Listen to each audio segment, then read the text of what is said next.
AP News. I'm Ed Donahue.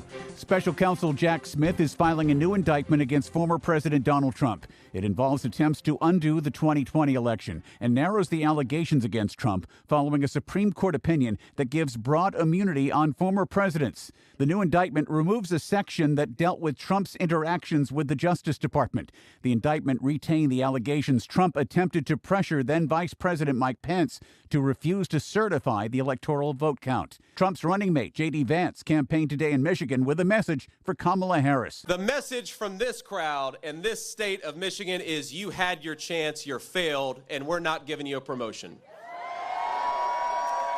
And Donald J. Trump is coming back to clean up your mess, Kamala Harris, and it's going to start right here in the state of Michigan. More than 200 staffers for 4 previous Republican presidential nominees are endorsing Kamala Harris, saying a second term for Donald Trump will hurt real, everyday people.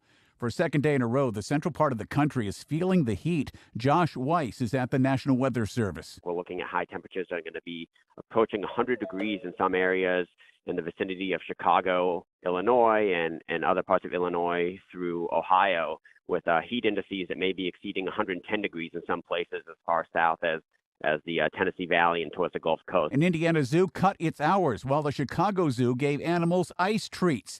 One Chicago church collected thousands of bottles of water to give away. Russia fired dozens of missiles and drones across Ukraine for second day, including some that Ukraine's president said were shot down by Western-supplied F-16 fighter jets before they reached their targets. The onslaught killed at least 5 people in Ukraine, destroying a hotel, homes, and residential buildings. Wall Street stocks finished higher, the Dow up almost 10 points. This is AP News.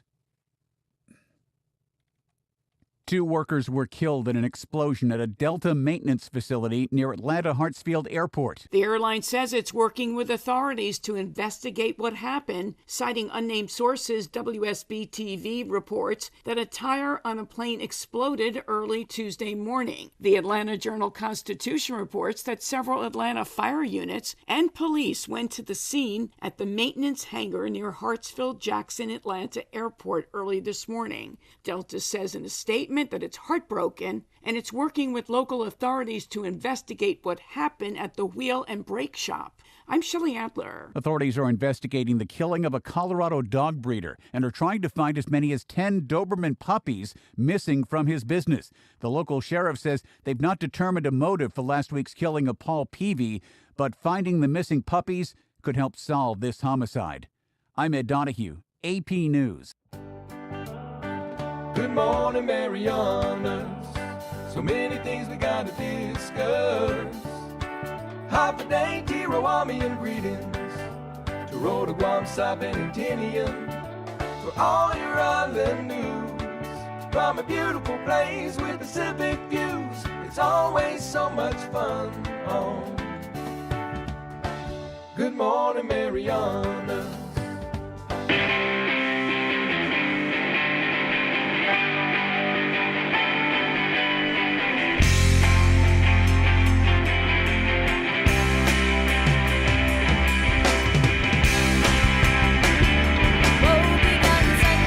Good morning, Marianas. Good morning. Hafa, Adai, Tirow for your only favorite morning show. Ungana. Hey, good morning, everybody. Thanks for tuning in. It is Good Morning, Marianas. We are happy to be here with you today and every day, Monday through Friday at 7 o'clock-ish. I almost thought about this morning, like, maybe we should just change the name of the show to Island Time. Because that's kind of how this thing rolls for some reason. No matter how early you get here and get stuff, oh, there's something else cool happening. I got to go down this little rabbit hole. Anyway, we're here. We're having a great time, and we're glad that you guys are with us today. And we've got some great guests coming in today. That's right, the Saipan Running Club, or Run Saipan. Their president is coming in our studio today. You can't believe it. He's probably running the whole way here right now. He's probably already setting PRs as he's jogging down the street and everything. He'll be in here. Ed Dela Cruz, the guy who puts out fires for a living up at the airport. He is going to be joining us in studio this morning. Also, we're going to get a great call again from the weatherman that has the weather plan for everything out here in the Marianas. Landon, jeez. I'll tell you what, Brandon, it'd be cool if you were on there too. But this one's going to be Landon Aidlet from National Weather Service in Guam. That'll be at 7:45. And then we're going to talk about everything else that's shaking in our little corner of the world, including our traffic. And we'll get that to you today. But hey, for right now, it's 84 degrees and looking nice out here in Saipan. It rained last night, faux show.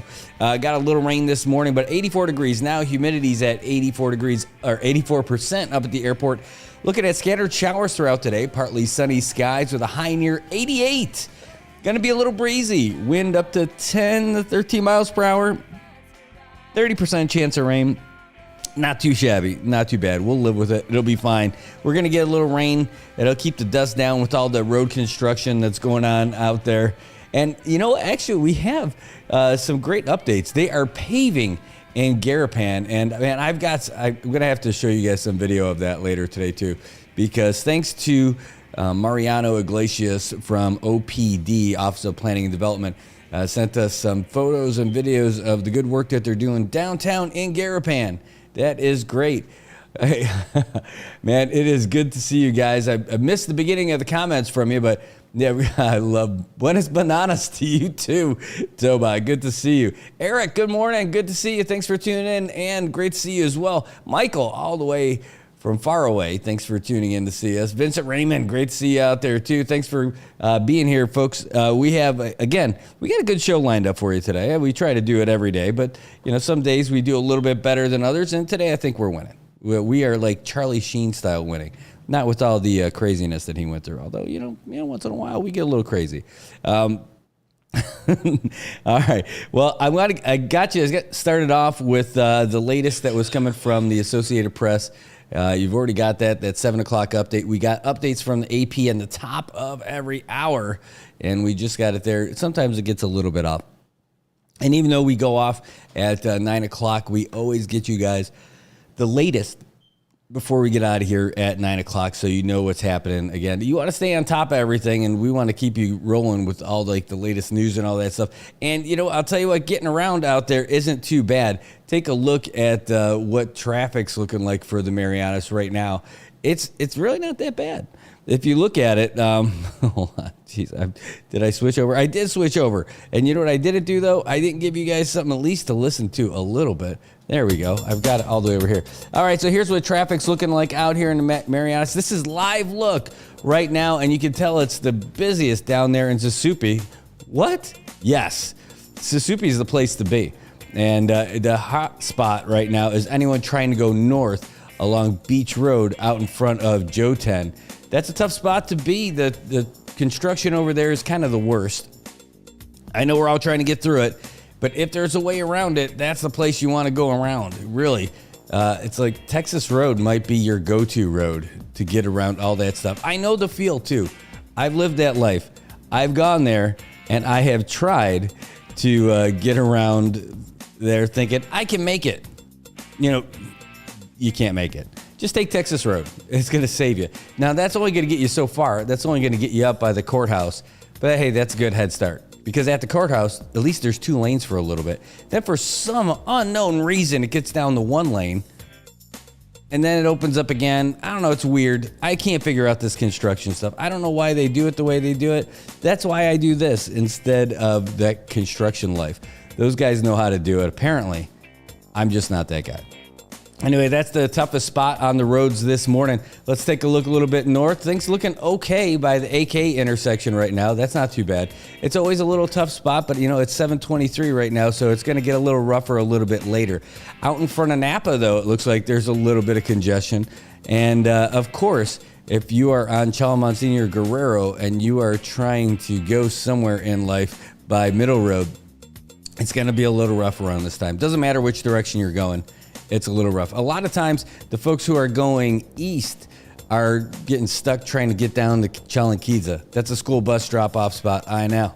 Also, trying to get up, one of the regular congestion spots is there, and it is, at where Chalmonseñor Martinez meets up by Dandan and Shell. Yeah, that place has looked pretty bad. That red line is going to go longer and longer and longer down the road. It's probably going to make its way all the way over to Happy Market by the end of the morning rush. It is not fun. Coming down from San Vicente, not too bad on those little S curves, but it is rough when you get to that Iglesia Ni Cristo church. Not where you want to be. That's how, if you're running late, that's the worst time and the worst place. You got to get there early. Start a morning show, leave the house super early, and you don't have to worry about traffic anymore. It's the best thing. There's your fix. Now you know. Luisa, good to see you too. Peeling, good to see you too. Thanks so much for tuning in. Great to see you guys from all over the place too. I mean, it's absolutely great. And by the way, while traffic might not be going anywhere, our numbers are, holy cow, I can't believe it. You guys continuously amaze me all the time. Here's Mobile in Cagman, looking a little rough right now too, especially if you're trying to get down to Cagman. Of course, getting out of Cagman is one thing, but the people coming around Capitol Hill stuck at the light right now, and that is not anything fun at all. Of course, over there by the legislature and coming down the hill, it's a little bit rough, but it's not too bad. It's not too bad. Coming out of Marpy, making their way through Tenapug at the bottom of Capitol Hill, that's a little bit slow right now. It's also a little slow at the lights over by the MH Heights, Marianas Heights buildings by the troop store. Not too bad. Everything else though is pretty good. If you don't, it's not a problem. As long as you're listening to us while you're in the car, then you're good to go. And remember, you don't just have to listen to us. You can call us too. Our number is 789-2323, 789-2323. We're here for your calls, for your comments, your questions, you name it. You want to talk about the weather? You want to talk about sports? You want to talk about the news? Man, you want to talk about your favorite recipe for Bonellos? Man, I'm in. You bring it. We got you. Hey, Delvin, thanks for your comment too. Thanks. Good to see you this morning. We got a lot going on, and we are just getting started over here. And that is your first look at traffic in the morning. We'll get back to that probably after our guests get in here and we run through the weather and all that. But just the main thing is the roads are still a little bit wet. School's back in session. It's going to be slower. Just don't hate it if you're late. Nobody wants you to be late anyway. But if you're going to be late, they'd rather you be there in one piece. You don't have to worry about insurance. You don't have to worry about an accident. You don't have to worry about hurting somebody. Yeah, just take your time and just chill. That's Saipan. Oh, Luisa says, looks like we might have ourselves a game tonight. She's talking about the Saipan Baseball League playoffs. And there's a possibility, at least a 50-50 chance, that we might be playing tonight. We're still trying to get the Bandits and Sandlot done. And that's the next game. Once that's done, we can start moving into Cardinals-Falcons. That's going to be a good game. And then we'll see what happens after that. Now, the only thing is, though, I'll tell you, tonight we're doing every playoff game, faux show. I might not be there till a little bit later tonight, though. That's the problem. If we do end up getting the game tonight, it might be a little bit later. And that's because we are hosting the USS Mobile that's in port right now. Yeah, we're hosting them tonight at VFW. If you want to go see yourselves a sailor, go down to VFW tonight for sure around 6:30. We're going to have some food for them and probably buy them a couple of beverages to make sure they're hydrated. They're only in town for another day. They're shipping off tomorrow. That's right. This is their last night in port in Saipan. And then they got to head all over the place. I know they're going to head down toward Guam, do some maintenance down there, and then they're all over the place. They're sailing all around the world and having a good old time. And they were loving their trip here. In fact, we took a tour of the ship yesterday and had just a great experience. They were great hosts for us. It was not just, they used the captain, the executive officer, and their senior enlisted, and a whole bunch of other folks to give a great tour to folks from the Saipan Chamber, for some veterans that are from here, and the Sea Cadets and the Western Pacific Maritime Academy and their volunteers. There were so many people. It was the biggest tour that I've been on any ship out here. It wasn't just like 5 to 7 people or something like that. We had about 30 people in our group. It was massive and it was great. So big thanks to the USS Mobile for being such great hosts for us. And we absolutely loved taking that tour. And we're honored that we're going to be able to welcome you in style tonight. And in case you're wondering how we do that stuff for those places where we host them, we got it kind of on a rotation. And if you're part of the Saipan Chamber of Commerce, then you can get in that rotation too if you want to be a welcoming, one of our welcome reception venues. Really great. Just reach out to me. You can message me here at the show at 789-2323 and find out more. Ask how, and then we'll be there. Trust me, you'll love it. And you'll love that they're coming to your place. Guaranteed, whatever you put out for food, you're going to make up more than your investment in the beverages that they're going to use to parch their dry throats while they're here in Saipan. It's a great opportunity. It's great fun, and you'll leave feeling great about it, that you had something to do with it. So really good things going on. You know, there's other great things going on right now. The Tinian Air Force is not going anywhere. Tinian Air Force. Yes, Star Marianas, the Tinian Air Force. They should be doing flyovers for our parades. I'm telling you, if you had them in formation going down Beach Road on Liberation Day, it would be awesome. Maybe not so much for their profit margin, but it would look really cool if we had Star Marianas flying in formation during the Liberation Day parade. That would be cool. That would be super cool. Anyway, Star Marianas, they have rescinded their notice to interrupt or to stop their scheduled flights. Yes, their scheduled service flights that they were talking about, that everybody in Tinian and everybody in Rhoda was worried about. Whew, crisis averted. In a letter to Governor Palacios yesterday, Bob Christian said that they are not going to, hold on, let me get to the front page. I'm trying to stall as good as I could while I pulled this up here. Okay, in his letter to Governor Palacios yesterday, Chairman of the Board of Directors, Robert Christian, said that he'd like to extend his deepest gratitude to the governor and the lieutenant governor and their legal counsel for taking the time to meet with them this week. He said the governor's genuine interest in understanding the underlying issues that have contributed to the long-standing dispute between CPA and Star Marianas was evident throughout the discussion. The tone and depth of their conversation greatly increased their confidence in the governor's personal involvement and support provided by their office. As a direct result of the meeting, Star Marianas has decided to rescind its notice to discontinue scheduled service, which was set to take effect on October 15th.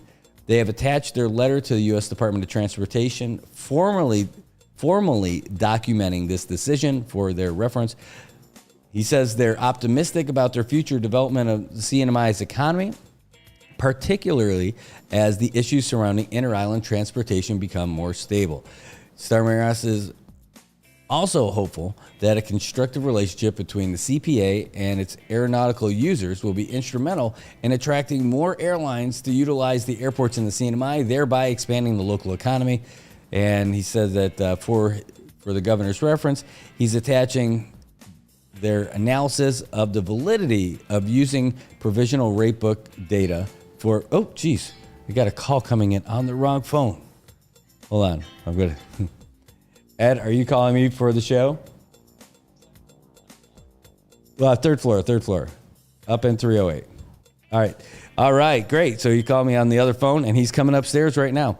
This is the last little bit of the letter from Robert Christian, the chairman of the board of directors for Star Marianas. His letter to Governor Palacios rescinding the notice to terminate scheduled service. He said, for his reference, he's also attached their analysis of the validity of using provisional rate book data for billing Star and remarks regarding barriers to entry and impact on tourism.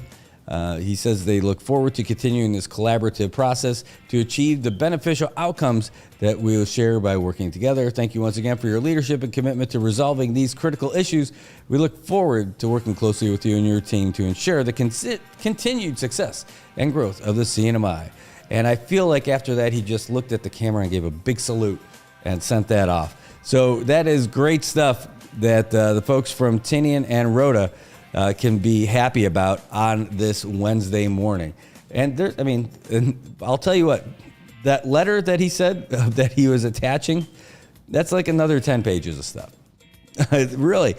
And it's not, this FAA flying business stuff is not for people who don't want to read regulations. as he takes that sip of coffee. I'm telling you, it's important stuff. You can't just gloss over it. It's not for people who take a casual interest in this. You have got to be all in if you're going to be taking about this. And here's the you guys can walk right in. Okay. Come on in. We're on the air or not? Yeah, we are.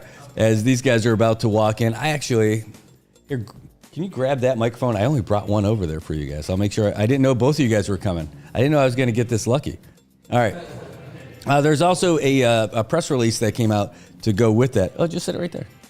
And I'll get you I got the cord over here too. What I'll probably do is hit a real quick break while you guys are waiting so I could set this stuff up for them. But anyway, so in their press release, they said that as a direct result of the meeting with Governor Palacios, they decided to continue their scheduled air services.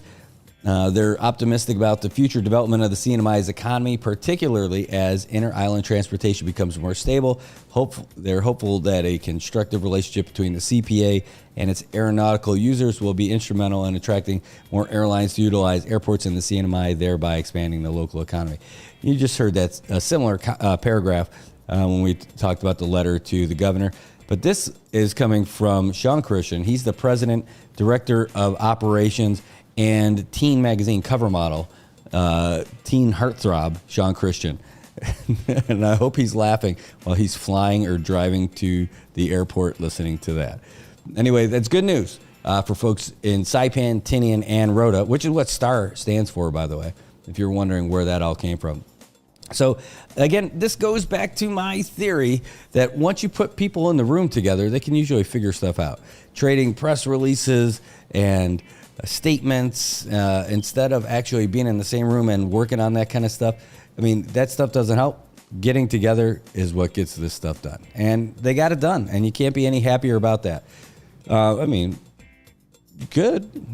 I mean, when I fly Star, I always fly business class. And that is, for me, the back of the plane because you get your own door. You get your own seat. They're leather seats. Stars, they just smell better. They are fantastic. All right, we're going to take a real quick break so I can get this camera thing set up over here for these guys. I didn't know I was going to have the two head runners of the CNMI. No, I'm not talking about Leo. I'm talking about Ron. I'm talking about Ed, and we're going to talk about them when they get back here. So just a real quick break. Running is important and because fitness is important. And if you're really interested in fitness, you should go in and see what they could do for you at the newest gym in Saipan. It's not the newest name, but it's the newest location of any gym in Saipan. It's in Chalkanoa. It's Laddie-built 24-hour fitness. It's right in front of the Aquarius Beach Tower. You can't miss that landmark at all. They've got great folks. They've got certified fitness trainers. They've got great supplements. They've got the latest equipment. And again, did I mention it's the latest facility? They've got the sauna. They've got the cold plunge. They got everything. The only thing they need is you. Go down there, tell them we sent you, and watch the magic happen.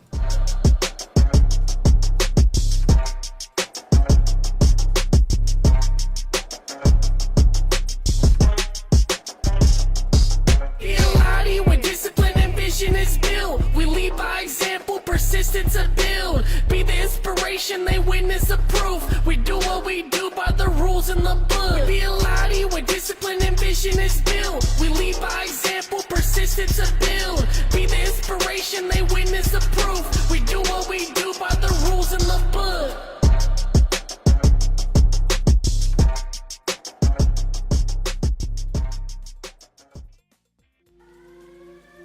My name is Kelly.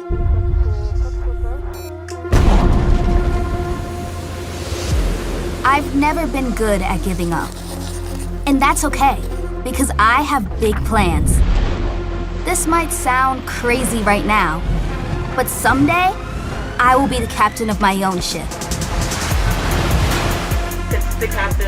Attention on deck. I'll steer through new waters. And I'll stand up to the biggest storms. Me and my crew will fight back against the toughest enemies. I'll lead the sailors on my ship, my way. And together, we will always do what is right. I'll show the world any girl can be a captain. I'll show them that I am enough. No matter what comes my way, I'll stay the course. Because history won't remember those who took the easy way out. My name is Kelly, and it means determination.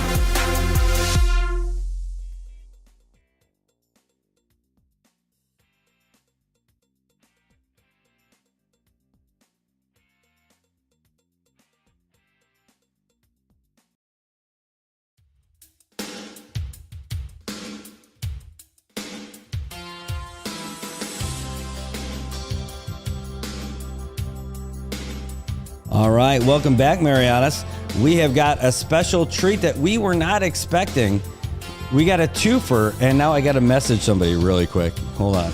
While we're doing this, I got a message,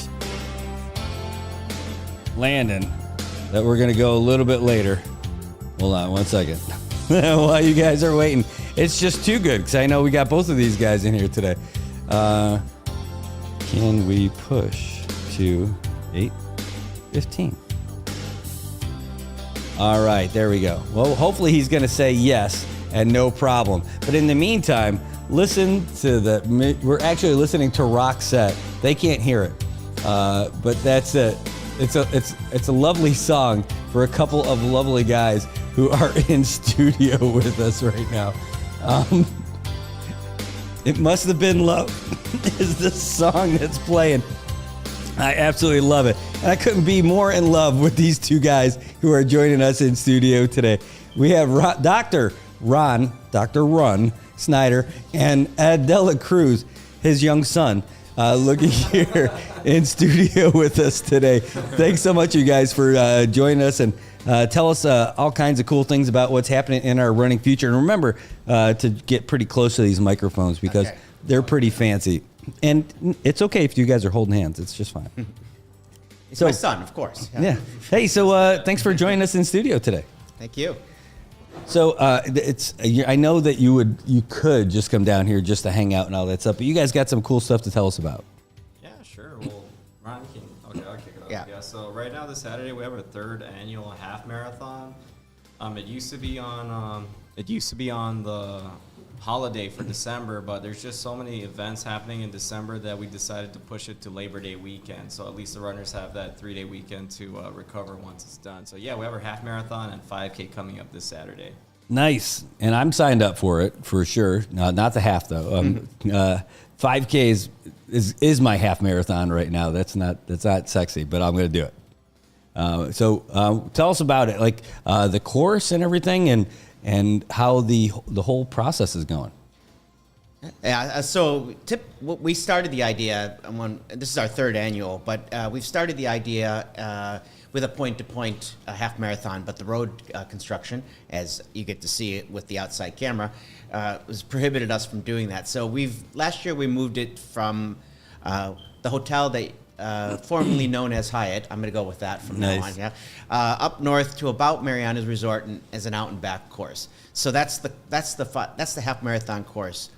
The 5K course basically mirrors what the Color Run did. So, and you were quite involved in that. So it goes out to the main road from the start down to Pacific Trading Company and back. So again, an out and back course.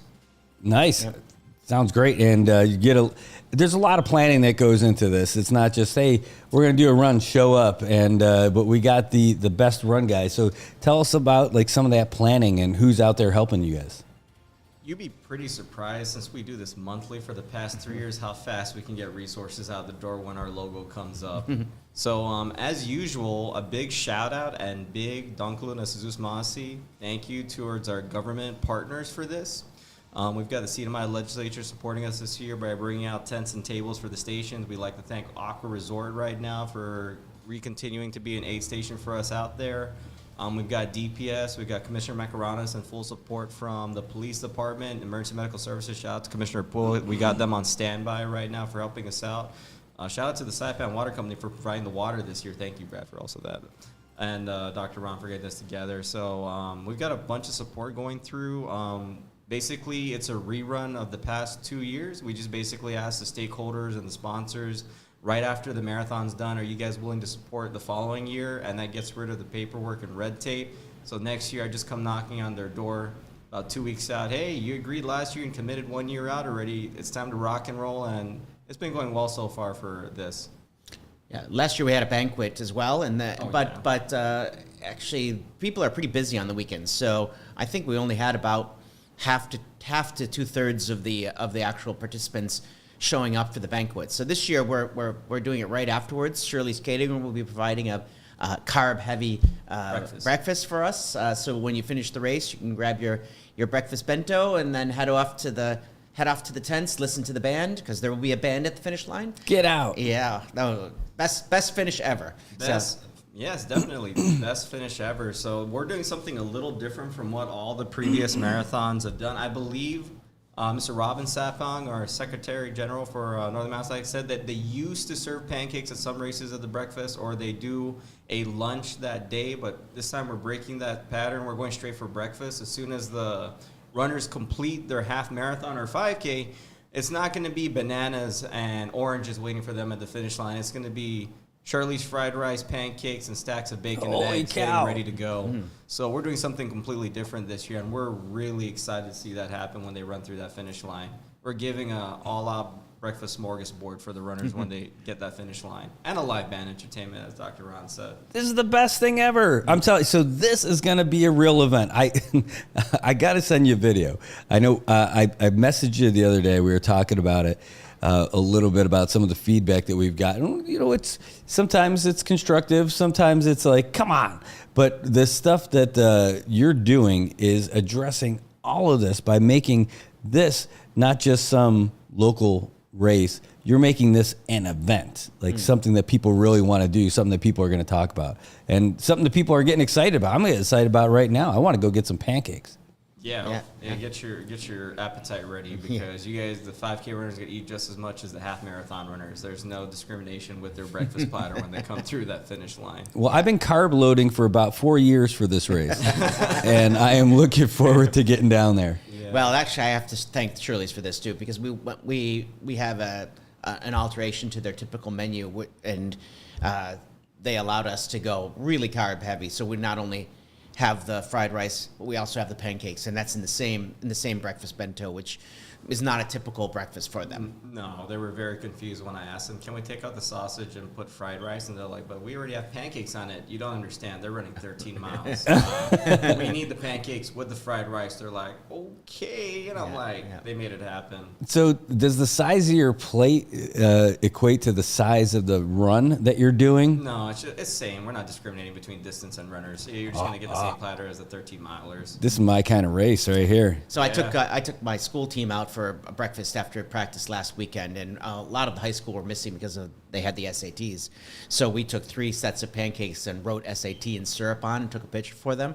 So I think actually all the runners should actually put syrup what distance they did before they dig in. I love it. Last weekend I was doing the FATs, and I've been doing that every weekend for a long time. I'm really excited about this. You guys, the finish line is going to have a band. It's going to have all the meal, the pancakes, the breakfast. We got to document this. Lots of photos, lots of videos, right? Yeah, we'll have a photographer on the ground for this one. Also, we really specialize, thanks to Dr. Ron. He crafted a really good medal. I've been waiting for this medal for 3 years. We finally made a spinner medal. Shout out to Ron Guam for giving the idea for the spinner medal. Derek Mandela took your idea. So we made a nice commemorative spinner medal for this, since we put it on Labor Day. So it has a Mar, it's got runners on it, has a Mar on it, it's got a Laddystone engraved, it's got Saipan and everything engraved on this nice big spinner medal medallion. You didn't bring it, did you? Oh no, we are going to release that. You're going to see that the day of. Oh, okay. Yeah, Man, got me all excited. Yeah, and then this year's T-shirt, we put the CNMI seal flag. I know probably some people are not happy about that from the Sports Federation, but since to commemorate the first Labor Day weekend, we're running this. Every finisher that gets their T-shirts can have the CNMI seal flag on their chest for our first year for Labor Day. It's only going to happen this year, so you better register now if you want that CNMI flag on your chest. I registered. So I'll need to put another shout out too to Public Health for this one, because they sponsored 50 registrants for the 5K race. So So 50 lucky runners paid nothing to do this race, but they still get the breakfast, they still get the medal, they still get the shirt. And so part of the medal, part of the ribbon, half of the ribbon actually includes their hashtag. So it's a National Immunization Awareness Month, and that's a hashtag NIAM and also a hashtag CHCC. So definitely a shout out to them for their generous sponsorship of our runners. Hey, I want to try to move you guys around a little bit again. Yeah, I keep looking at this camera. Can you guys slide? I know that you were going to do it before, and I'm like, no, you'll be fine. Well, now I'm looking at it. I'm like, you guys aren't fine. I got to give you guys some more space. I'll readjust the camera, too, while you guys are doing it. And so while you're doing it, tell me a little bit. You said that, I know that when you guys said that you had the 50 sponsored runners, that thing sold out fast, like within hours. Well, we had to commit. We really said the first 50 registered, so it wasn't first 50 when we released the promo code. So what happened was we already had early bird registrants for the 50. So what we did is we reimbursed the first, I believe, how many? 13? 18. 18. We reimbursed the first 18 because the way we agreed with CHCC, it's the first 50 runners to sign up for that 5K sub event. It's not when the promo code came out. It was first 50. So we already had 18 runners that were registered, and once we released the promo code, that thing was gone really quick. Yeah, I have to say that it went very quickly. So the Variety, I think, goes live with their online edition at 4 a.m., the Tribune at 6 a.m. By 6:50, all the promo codes were sold out. So we can see that by timestamp. So sorry, you guys. When we put something out like free from Run Saipan, you gotta have that thing on notification ready to go. Yeah. I don't have it on here, do I? No. So what I was gonna do is look for where I messaged you, and apparently, you got disappearing messages on there. That's why I can't see all those photos. But I can't see that message. But I know I messaged you to say, "Hey, dude, it won't take it. It's saying that it expired." He's like, "Yep, that's right. Everybody signed up, so I signed up anyway, of course, for this." So again, this is going to be this Saturday. Yeah. And you got to sign up by tomorrow, right? Right before midnight, right before 12 a.m. Friday. I don't know about you, Brad, but I value my sleep right now. I need to program all those chips on Friday. Yeah. I need to program all those chips on Friday. So we're shutting the registration down midnight. So you've got till Thursday, 11:59 p.m. to register. And that's it. I am not taking any late registrations this year. I like in the Run Saipan WhatsApp group. And that if you join Run Saipan, you can be a part of it too. It said that he's starting to do the chip timing and programming, so register if you're going to plan on it. Registration is going to close at 11:59 on Thursday. I'm not taking any registration Friday. Do not call me asking to let you in. We'll be busy setting up for Saturday. And then he says, Simon's not letting you in either. I did like that one. Simon's going to be... So what usually happens is I say... registration is going to be closed, and people try to circumnavigate me and try to ask Simon to let him in because he has access to the registration. And I told Simon directly, no, I am not going to last minute sign people up. This year we're really short on volunteers, so we're going to be working the midnight oil Friday all the way to Saturday early morning to set this up. So we had our staff meeting yesterday, and I'm running it this year, so I'm out of that. But the volunteers are meeting at Ed's house at 3 a.m. to do the last minute preparations. Well, and so give me the breakdown of like when the runs start, like when you got to check in and all that stuff. Oh, okay. So Friday we're going to be doing packet pickup at Cha Cafe, second floor from 5 p.m. to 7 p.m. I need everyone to pick up their packets that night. If you can't, you can pick it up the race morning, but it's going to be pretty hectic on race morning. I recommend that if you don't want any issues or any delayed for the half marathon runners, make sure for the half you better get your packets on 5 to 7 on Friday. Was that check-in starts open at 4 a.m. We'll have a go time for half marathon at 5 a.m. and then 6:30 a.m. is going to be the go time for the 5K. 5 a.m. 5 a.m. But I just want to let everybody know that our staff wakes up at 1 in the morning to start mobilizing everything. So our working day starts at 1 a.m. for us to set this kind of stuff up.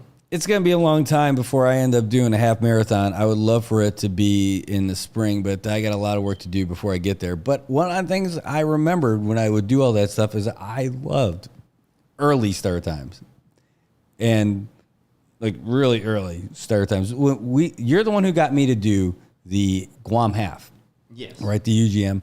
Didn't that start at 4:30? I know it's only a half-hour difference. No, it started at 4 because I remember the full started at 3. 3, So the way the UGM did it was they did 1 hour intervals for everything. So 3 a.m. was the full, 4 a.m. was the half, 10K was 5, and then they did the 5K at 6. The idea was by 6:30, everyone was coming in from full marathon to 5K runners.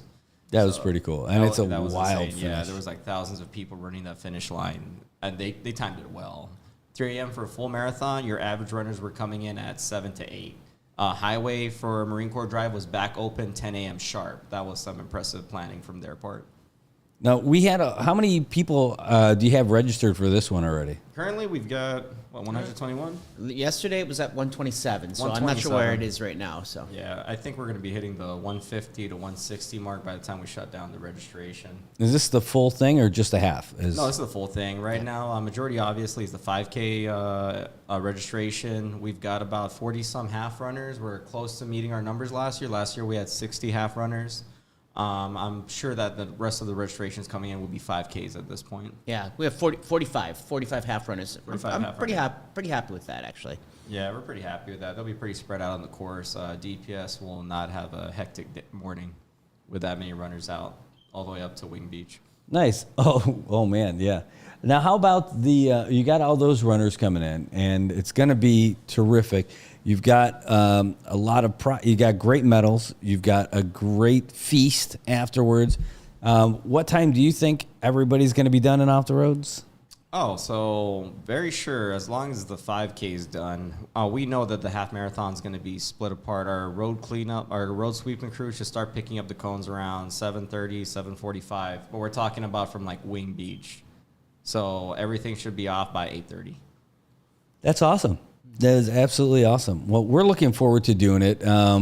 Anything you want to tell folks out there to be on the lookout for Saturday? Yeah, sure. So I would like to ask all of our motorists, especially our early morning fishing guys that's going to be towing their boats at, at the U.S. Army Reserve intersection, just be mindful, please. Our half marathoners will be spread out in the morning. They'll be going down Micro Beach Road left on CHCC intersection, Route 30, going down to Wing Beach turnaround. Mm-hmm. Please be mindful of them. All you farmers that are going to be going up north early in the morning, all you sunrise watchers, please be mindful of our half marathon runners on the road on the northbound lane. And then especially at 6:30 to 7 o'clock from the Micro Beach Road down Route 30, please be mindful that we're going to have a 5K. We know it's going to be at least about 100 5K runners running on Middle Road, so please be mindful of that. Police will be out there. It's going to be great. We've been doing all these road closures for already 3 years now. Just please be mindful when you see all the neon, orange, and green traffic cones deployed out on the course. That means you know that Run Saipan's there. Well, if you said you got about 100 doing the 5K, and so that's going to leave like 20 to 50 half marathoners maybe? 45 currently. 45. So maximum, I would say, at this point would probably be 50. Let's talk numbers here. Let's talk my age group. Your age group, okay, yeah. Are there more than 2 people in it? In your age group? Oh, I don't know. Yeah. You know why I'm asking? You want the medal? Yeah, that's it. Like I'm just wondering, I would put myself through that pain if I knew that I was going to do. Because I'm not going to beat anyone based on time or relevance. I just need to be that extra. So I think we need to specify everyone gets a medal. There's a medal for every finisher, but we also have place medals. Yeah, so he wants to know more. I want to know medals. if I could podium, and then number 2, how sturdy is that podium? The podium is very sturdy. You know, Florida Rexus made it himself with his hands, so I trust whatever Floro touches. What do you call it? For the age division, let's just tell you, last year we didn't give out half of our age division medals from last year's race.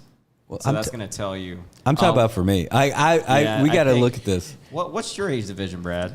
Well, it depends. Are you doing it based on your age as of that day? Yeah. So 49. 49. Yeah, I don't think we have that much of the 49 division. I just got to double check. For females, I know that is our biggest age group, I'm pretty For sure. females. For males, no. Our biggest age group for males is 30s. actually 55 and up. Oh, yeah? Anything below 50 is like dead. Is it in the race roster registration? It should be on the registration page, but I've memorized that thing by heart. So it's Yeah. every 5 years. We don't follow what do you call it, that the fun runs do. The fun runs here, they do every 10 years. We're following World Athletics' Masters division, so we do every 5. So open division is basically 18 to 34, and then we start from 35 to 39 for the first age category, then 35 to 39? Yeah, and then 40 to 44, 45 to 49, 50 to 54, 55 to 59, 60 to 64, and then 65 plus. That's our age group divisions, and we're following that concrete. So believe it or not, our age division that we never really fill up is 35 to 39 and 40 to 44. Or the 20s, too. I mean, yeah. On the yeah, 20s, man, yeah. the open division, we believe it or not, there is not a lot of people in their 20s running these half marathons. But U20 is packed. But we have U20 is lots packed. of school kids involved in the 5K, and some of them in this half as well. Yeah, so we're looking at this 5K is going to be a rematch between MHS, Saipan International School, and Agape. We got a lot of the fastest runners on Saipan signed up for the 5K again this year. So this is going to be a good preview for cross-country all schools. Yeah, I have to shut my mouth on this one. I'm not making yeah. any predictions here. He's the cross-country director. He can't say it, but I can. So we've got a lot of the fast runners from PSS that's going to be running the 5K. So this will be a very good preview to see for cross-country season. Well, I watched during that bubble run, watched a heck of a finish. Was it Pony Tang and who's the other guy? Yeah, Was that Nash, right? Yeah, you had Nash, you had Pony Tang. That was a chest shot finish, and that was a hard call, but good thing I did slow-mo video and photos on that one. It was just by like a few inches chest break difference between those two. But I believe we're gonna have that same kind of electricity for the 5K coming in. For the half marathon, I told myself I'm not going to look at who really registered for this. I'm leaving it to Simon, so I'm not going to pick any horses for the half. But I think everyone's going to have fun. Yeah. All right. Well, I went to the race roster just to see if there was a registration list, and I didn't. Just see it. numbers for you guys. Oh, yeah. no. For this one, you guys just get we numbers. see the names, but you just see the numbers. Let me know by 11:59 on Thursday if there's 2 people in the men's up to 49. I will do it. I will put myself through it. I'll be able to do it. So I need to actually ask a question to you now, Brad, since you were asking, is it race day? So you have a birthday. Is it your birthday today or tomorrow? No, my okay. birthday's not till November. Oh, okay. Okay. Yeah. But yeah, I'm interested in. I'm already registered for the 5K. That's probably what I really should do. But if there's a chance to do that, I'm gonna do it. I'm gonna put myself through it, and I got to remember how to run.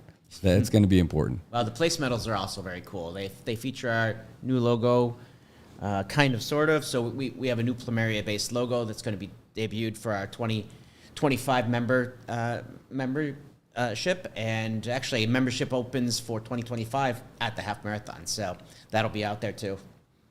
Awesome. Well, I'm glad to be a part of it. I'm glad to do it. You said something earlier that I was just curious about. You said some people might not be happy that you got the CNMI seal on there.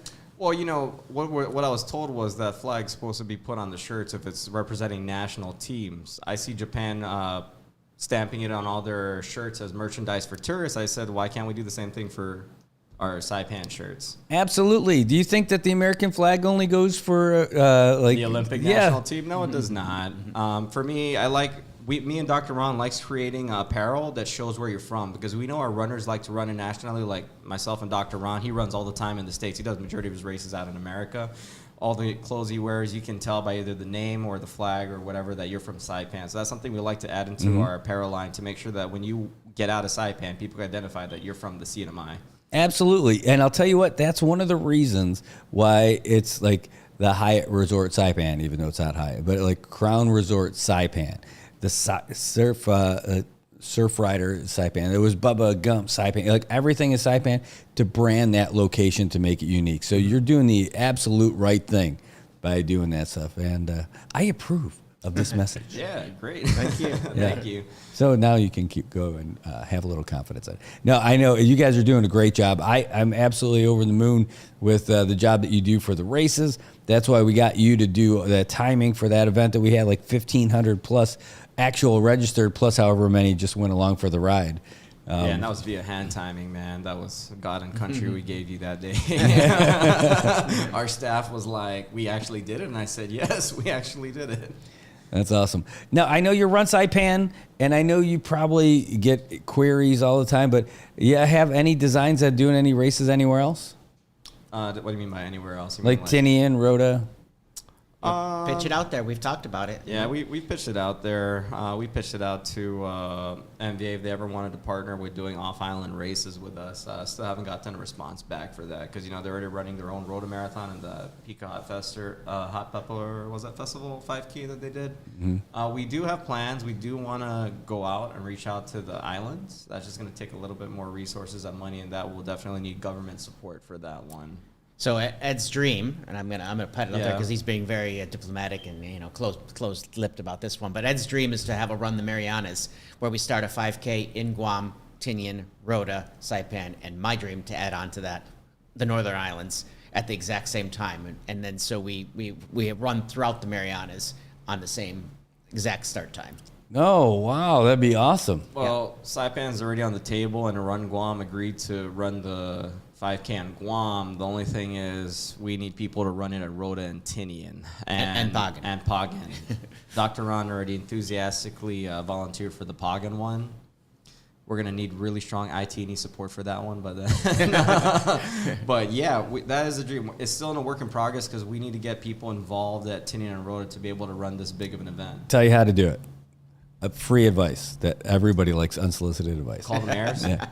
Call it Run the Marianas, right? Get all the mayors involved. And they will love it. In fact, it would be really cool if not only did you get everybody running it in Guam, but if you got like all the mayors involved somehow. Maybe the mayor of all the 19 villages in Guam has like a 5K over there. We get the mayors of Saipan, Tinian, Rhoda, and Northern Island mayors. So they're all at least here it'll be easier because it's only 4 mayors that you got to deal with. And they would also buy into helping you out, especially with the hardest one, which is going to be up north, right? They time it with a resupply run or something like that. Yeah. So it's a little bit easier to get up there and everything. Well, we're targeting this for like 2026. We hope by 2026 that they'll be able to agree with this one. Yeah, there you go. And then a special Mayor's Challenge. Oh, man, this is really exciting stuff. I love that idea. It is, especially Super because cool. 2026 is the general election. Re-election's up for bidding. There's the way to. That's it. There you go. Yeah. That's it. And he says that be sure to vote for Ed. He is running. He goes for both parties. Look at his shoulders. He's got red and blue. Republican and Democrat. Yeah, that's right. Right down the middle. We're truly independent. Awesome, man. Well, we're really excited about everything that you guys do. You're doing it great. You've continued to grow running out here since you started, and you keep reinvesting into the organization. You're generating all this excitement for all the events that you do and building that local base, using local talent doing it.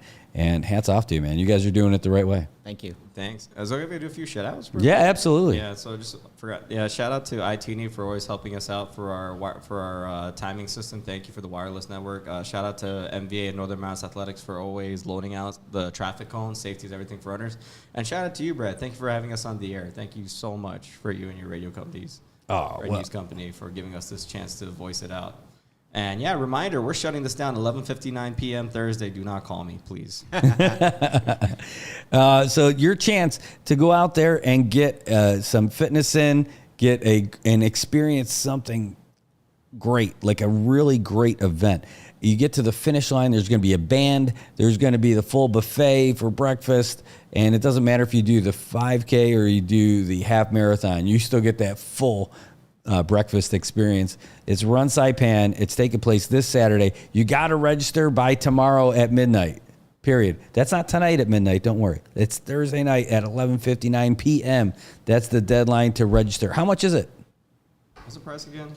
It is currently set at, you got it up there. I did. I turned it off. Oh, I'm going to open it up again. Okay. Because that actually, we haven't talked about that. Price does go up tomorrow. So today's the last day of regular pricing. And I think it's 35. And I'm going to let you look there, Brad, just to make sure where we are now in the. We had this thing up for almost an entire year. Since December, the minute the half marathon was over for the holiday one, we had this registration page open. So likewise, same thing. We're going to have the registration open again right after this, 1 year out. Yeah, we actually should put a shout out to Anbang on that one too, because this opened last December and she registered right away, first registrant. So you want to register today. So here's the deal. If you want to register today for the half marathon, it's $50. If you want to register for the 5K, it's $35. That comes with your breakfast, a t-shirt, and a finisher's medal. Yes. That's So banging. you got your breakfast, you got your finisher medal, you got your t-shirt. And the band. And the live band. Yeah. And then if you wait until Thursday, it goes up. That's the 29th. So that is late registration is on Thursday. So the half marathon goes up to $55 and the late registration goes to $40. So get in while you can. Do it today and you save yourself $5, right? $5 can go a very long way, trust me. Absolutely. I mean, it's going to help you get some cool swag. You got to get your stuff for the race if you're doing a half marathon. That's like a gel pack, maybe 2 gel packs right there while you're going up there. Again, it's going to be breakfast under the tents at Memorial Park right after the race. It's going to be an event. It's going to be amazing, and it's going to be even better with you if you end up doing it. Anything else, fellas? No, that's pretty much it. Yeah. All right, well, we're excited for it. We're going to do it. You guys got to get back to me with a registration list to find out if there's got to be more than 2 people in my age group.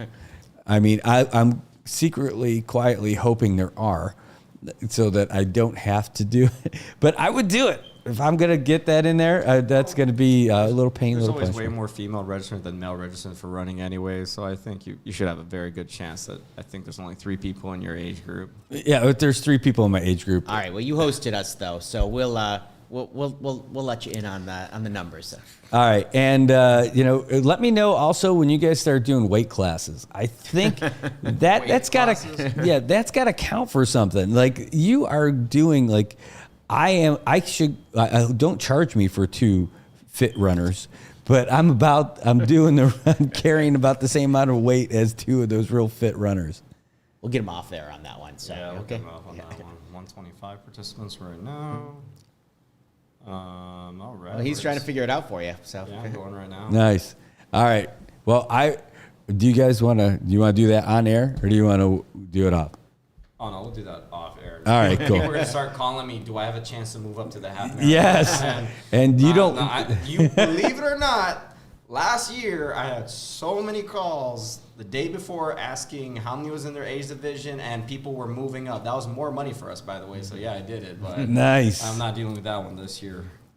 All right. So just for you, Brad, we're about to find out, but yeah, we'll do that off the air. I'm just trying That's right. So register in every other age group while you're out there. While you're out there, I want to say thanks to everybody. I got to turn these lights on over here. For some reason, it gets you that other lens over there. Gets you guys nice and bright. I've got to turn mine back up over here. Kapow! Get back up to 100%. I need the bright lights in the big city right here. Whoa, there we go, because it looked really dark. All right, I want to say thanks to Ron and Ed for coming in here to tell us all about the half marathon and the 5K happening this weekend.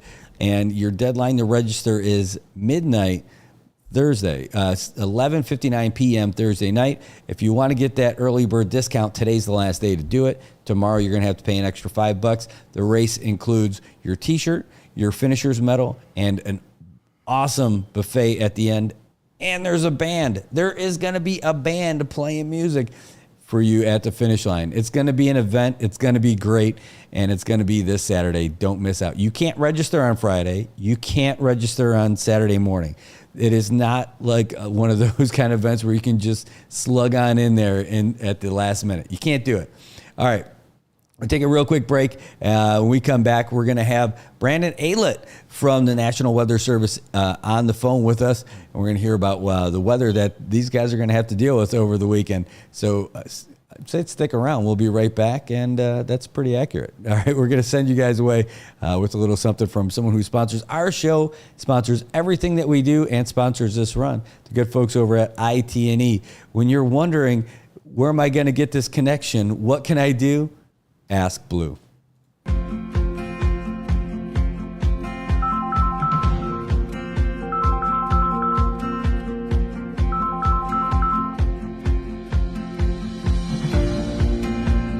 Player number 14, It's a great day to be up 3-0. I'll tell you that. It probably is not great to be down 3-0. I'm Brad Rosala, and I'm the owner for Commonwealth Communications. And I am Jojo Alipuzu. I am the owner of Island Image and Motion. And this is our joint venture, Sideline Studios. This whole concept that we have of doing all these live stream productions and covering news and doing live shows and everything, it wouldn't happen if we didn't have a great partner like IT&E, someone who can handle the bandwidth and provide it and then get us what we need when we need it, and then be a real partner for us for all the events, whether we're doing live sporting events, broadcasts. All of these things happen because of our partnership with IT&E. With IT&E providing us with the fiber and point-to-point and even the MBRs, it's just a great piece of equipment to use when we're broadcasting our sports, our events, our performances, especially our cultural performances. And it's just great to share our culture here in the Marianas with the world. And IT&E has been there from the get-go. The thing I like best about working with IT&E is how willing they are to come out and find a solution. Even for Liberation Day, we thought we had a pretty good solution for our live stream setup, and it turns out that we did not have the right setup that we thought we needed. That day, just before the parade, reached out to Paul and said, here's our situation. What do you think? He's like, we're gonna figure this out.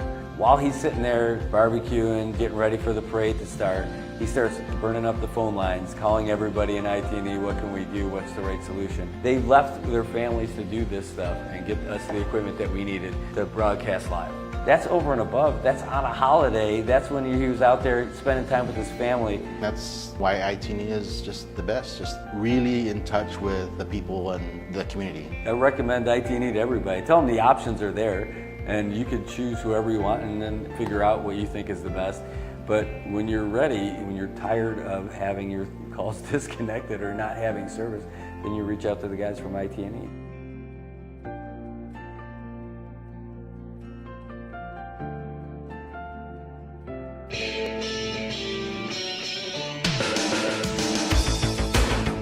Good morning, Marianas, and welcome back. We just said goodbye to a couple of running champions in Ron Snyder and Ed Dela Cruz. They were in here from Run Saipan to talk about the big 5K and half marathon this Saturday. Your deadline to register is 11:59 p.m. on Thursday. But if you want to save yourself from that late registration fee, register today. Tomorrow it goes up $5. Again, this race is going to include a finisher's medal, a cool t-shirt, a great breakfast buffet, and they're going to have a band. The only question now is, what's the weather going to be like when we are going to get out there? And maybe we've got someone on the phone who can engineer some great weather. I don't know if that's really fair to say. But all the way from Guam, from the National Weather Service, we have meteorologist Landon Aidlet. Landon, good morning. Thanks for joining us today. Good morning, Brad, and it's great to be back with you. And, you know, if there was such thing as weather engineering and I could do that, I would either be the most loved or the most despised person in the world. That's awesome. Well, it's great to have you on here today. And, you know, rain or shine, you know, we're going to end up doing the race. So, but we are curious about what are we looking at? It's been a week since you were on here. It's been a real mixed bag since you were on here too. We got some really crushing rain, and then we had some beautiful weather too. And today it kind of feels like we're a little bit in between. Yeah, that's exactly it. That's typical for the wet season pattern that has its grip across much of the western North Pacific at this time. And so this weekend doesn't look all that bad. It's not necessarily the perfect weekend weather to set up for us, but it's going to be a mix of sun, some showers, some clouds, and possibly some southeast to southwest winds this weekend. And so, again, it's not going to be a bad weekend, but it's not going to be your perfect day of the year. So keep that in mind when you do make your plans for the holiday weekend. Do keep showers in mind, because we'll see those spotty showers pass over from time to time. And yesterday's regional weather outlook, we did mention the possibility of a monsoon-type pattern setting up over the Mariana Islands this weekend. And that's really in response to possible development in the Philippine Sea. And so that really depends on how much development there is, the timing, and the location. And so we talked about the possibility of some tropical weather forming in the Philippine Sea. That's going to be all to the northwest and north again. That's been the pattern for the last 4 to 6 weeks, with all the tropical storms and typhoons developing in the North Philippine Sea, away from us with the exception of Shanshan last week, which formed just west of the CNMI. So not a bad outlook for us in the region, but do keep those showers in mind for your outdoor plans. Yeah, well, it seems like it really opened up over here, and somehow our NMI ladies brought it with them when they went to China to play soccer last week, because we saw it just open up during one of their games. They were playing, part of the field was a lake, and the rest of it, it looked like it was under attack by millions of raindrops. And that's been the trend with these. We've had the very light winds across the region. If you get that island heating up the land areas, you get that sea breeze setting up. And then in the midday afternoon hours, you get these island convection patterns set up. It's just spotty showers, but they sit in place or move very slowly. So not everybody sees it. Parts of the island could be still sunny and dry, while others are getting a deluge. And it can come down in torrents for about 10 or 15 minutes, causing a lot of rapid runoff of water, ponding of water on the roads and low-lying areas.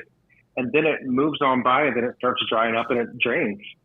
And so we saw that a number of cases for several days here on Guam, with a number of flood advisories issued with just instant deluge of showers. Yeah, and well, I mean, it's nice to have some rain out here, because you haven't been here for a little bit, but I know you're getting out here in about a week or so, and you're going to see all of this road construction that we've got going on, and it's not a small amount of road construction, so that keeps the dust down for us a little bit, and it's not too bad. That's true, and as long as you can keep that the runoff and the erosion under control, that helps, because I know when you have a lot of loose gravel and dirt in the construction zones, a lot of that will run off with the deep moving water. So that would hinder some of the construction efforts, especially if it's a lot of erosion.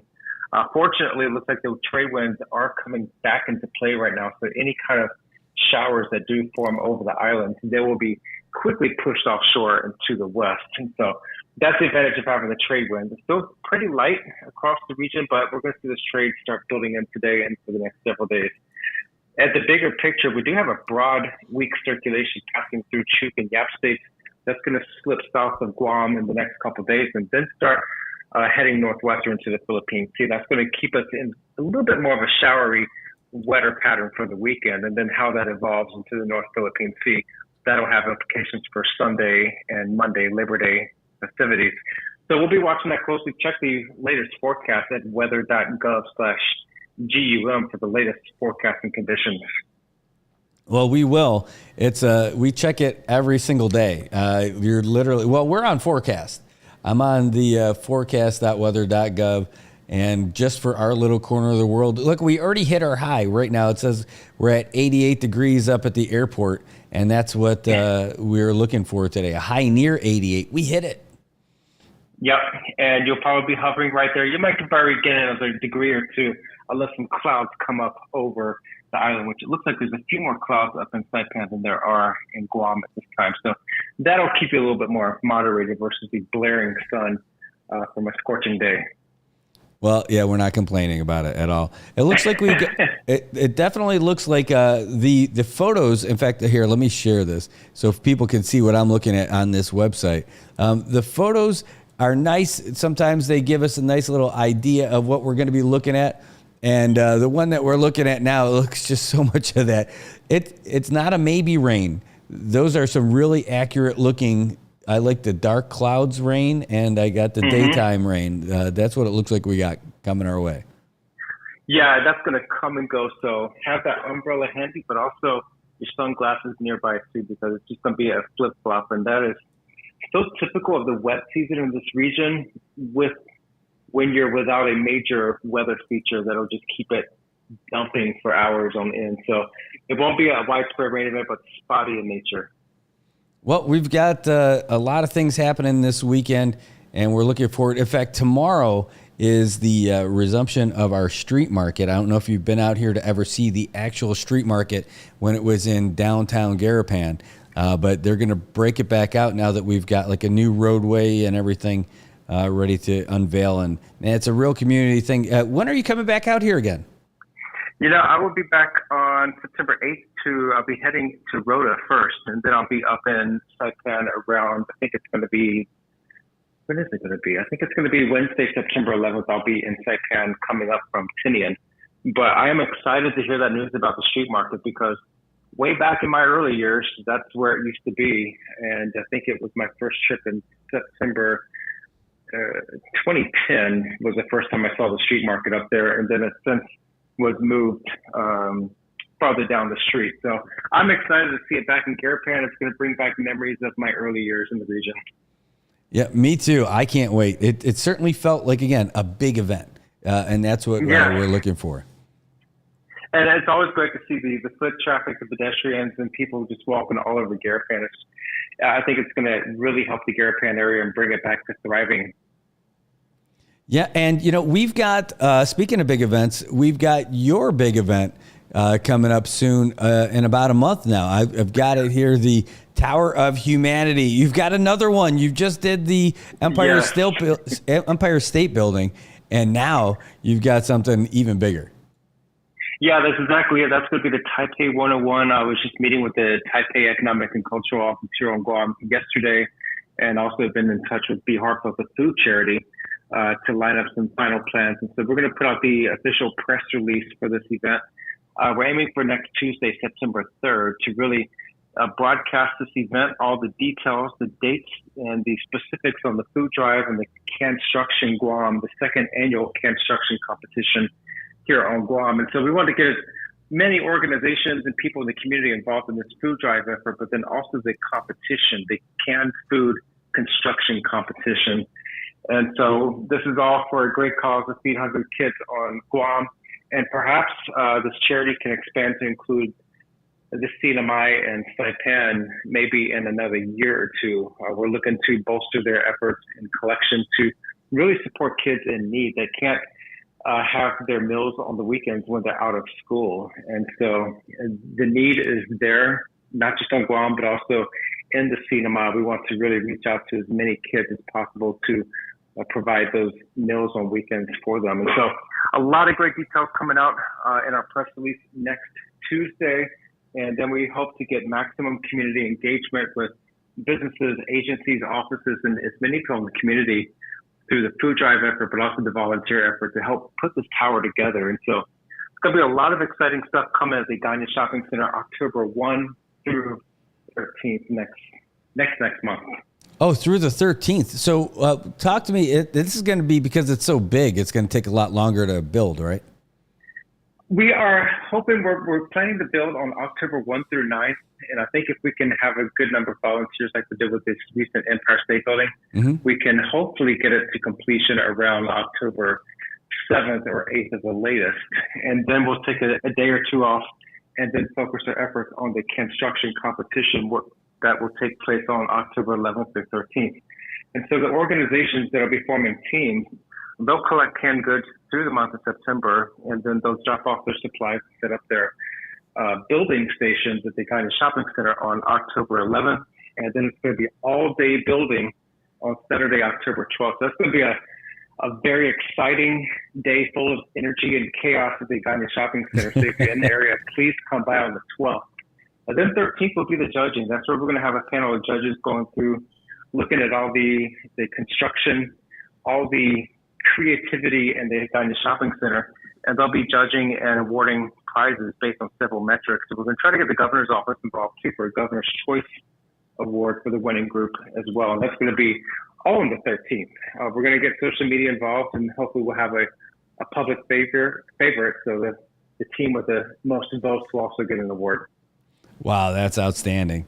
Well, we're still trying to figure out what days that we're going to get down there. We just got a call asking about a Tinian event on October 5th, I'm like, oh, that's like right in the sweet spot. But if we end up going to Tinian on the 5th, and we turn around and come back on the 6th to Saipan, are we going to be all right if we get there like on the 6th or the 7th, or is that too late for the good stuff? Oh, I think that would be perfectly fine because there's going to be several things. We have a GDOE DOD partnership called Starbase, and this is a very an island-wide STEM effort to engage elementary and middle school students in science, technology, engineering, and math. They have an annual event, usually with outreach and stuff. That's going to be at the Ganya Shopping Center on Saturday, October 5th. So that's going to be all around the tower construction. And then we're going to continue building on the 6th, 7th, and 8th, wrap it up on the 9th if we need to. And then it's going to be all the construction. So really, any time from the 5th onward will be an exciting time for you all to be present and a part of this event. Well, awesome. I'm excited about it for sure. I already started reaching out to folks about planning for this trip and getting down there and picking up new equipment, actually. We have some good equipment already, but I wanted to get some equipment that might be able to do a lot of what we do, but a little more portable. So, I mean, I got the cases and all that other stuff, but I can get even smaller with some of the stuff that I've been researching to still have a great setup and not make it terribly difficult. So I'm excited about that for sure. Well, that'll be fantastic, and hopefully make it a very well-rounded and fruitful trip for you to come to Guam. And like I said, probably October 1, 2, 3, and 4. It won't be too much excitement at the Ganya Shopping Center. We're going to be on our hands and knees putting the foundation out on the 1st and then building slowly. But it starts to get exciting once we get up on the 10-foot ladders and then we transition to those scissor lifts. That's where it gets more fun, more exciting because it's a lot more to look at and to take in. And so that's going to be coming up on the 5th and then the 6th and 7th. So, yeah, if you can't be there on the 5th, that's perfectly fine. But after that, that's where the fun starts. Awesome. Just awesome. All right. Well, we're going to work on that because we want to be there for it. We want to be there for the excitement of seeing it. And so we get there probably 6, 7. And you think like the big topper, all that stuff is what day? We're going to aim to top it off on the 9th at the latest. Hopefully we can do it on the 8th because I'm taking vacation time from work October 1 through 13. And so if we can finish it a day early, hey, that's more time off for me to enjoy and relax. All right. So, aim tentatively for us to complete the spire assembly on the 8th, but at the latest it will be on the 9th. And we plan to go right into that little shaft of the skylight. This will be our first for us. Our world record tower in 2022 went right up to the ceiling, but this time we plan to go right up into the shaft of the skylight and touch the glass. Gosh, that's wild. That is so cool. That is so cool. All right. Well, and we'll probably get you on the lift with us. Oh, yeah. That sounds even better. That sounds absolutely incredible. And we could do that live for sure as it's happening. I know you guys will be streaming. We're going to get it going too. So holy smokes. All right. So I got to start looking at my travel plans for October and seeing how all that stuff's going to fit in. If I'm going to if you guys are going to finish on the 9th, then I got to be out of there probably leave the morning of the 10th. Yeah, that sounds good. All right. Well, hopefully the good thing about this is our viewers will be able to travel with us by watching us. And if they actually want to fly up and fly down and check out the goodness with us, well, we can coordinate that too. We'll talk to United and say, hey, give us a group deal. Get us down there. That would be great. All right. Well, thanks so much. Anything else that you want us to get out for you? I think that's about it, but stay tuned. We're going to put out the press release on Tuesday next week after the holiday weekend and stay up to date with the weather conditions as this evolves. Not a bad weekend, but yeah, I do plan on some showers bouncing around the region this weekend. All right. Well, looking forward to getting all those updates from you guys and all the releases. Thanks for taking the time and to let everybody in our community know what's happening with the weather and with all the other great stuff that you guys are doing over there. We really appreciate it. And, man, it's a lot of fun, too, because it's really cool. You know, it's fun to do exciting and unique things. And so the more people from the community that get involved, the better it is. So, yeah, we look forward to having you down here. All right. Well, thanks so much, Landon. And build away. We're looking forward to seeing all the new stuff coming from you. Absolutely. Thank you so much, Brad. All right. Take care. All right, that's Landon Alet. He's the meteorologist from the U.S. National Weather Service in Guam and giving us all the latest updates of what's happening down there with, what's happening here with the weather, what to look forward to, and the Tower of Humanity project that's coming up in a little over a month from now. And we're looking at getting down there and being a part of that by checking it out. And, well, it sounds like we might be able to get on the scissor lift too. So they must have some awesome scissor lifts down there. World record height going up to the glass. Oh, man, I can't wait. I just can't wait. All right, we're going to take a real quick break. We come back. We're going to have more about the headlines that are happening here locally and some of the things that are happening around the world, because it certainly is interesting. This is where we live. This is the fun stuff. We'll be back after these words from our sponsors.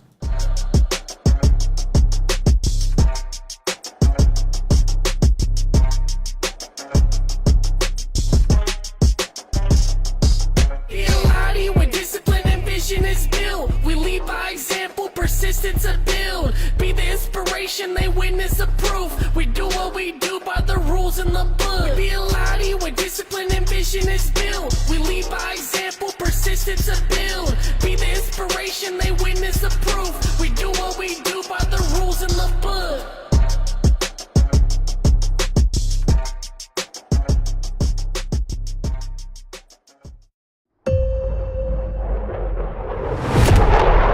The Earth is 70% water.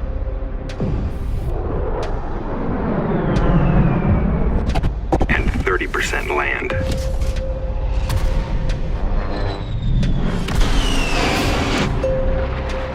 But the entire sky belongs to us.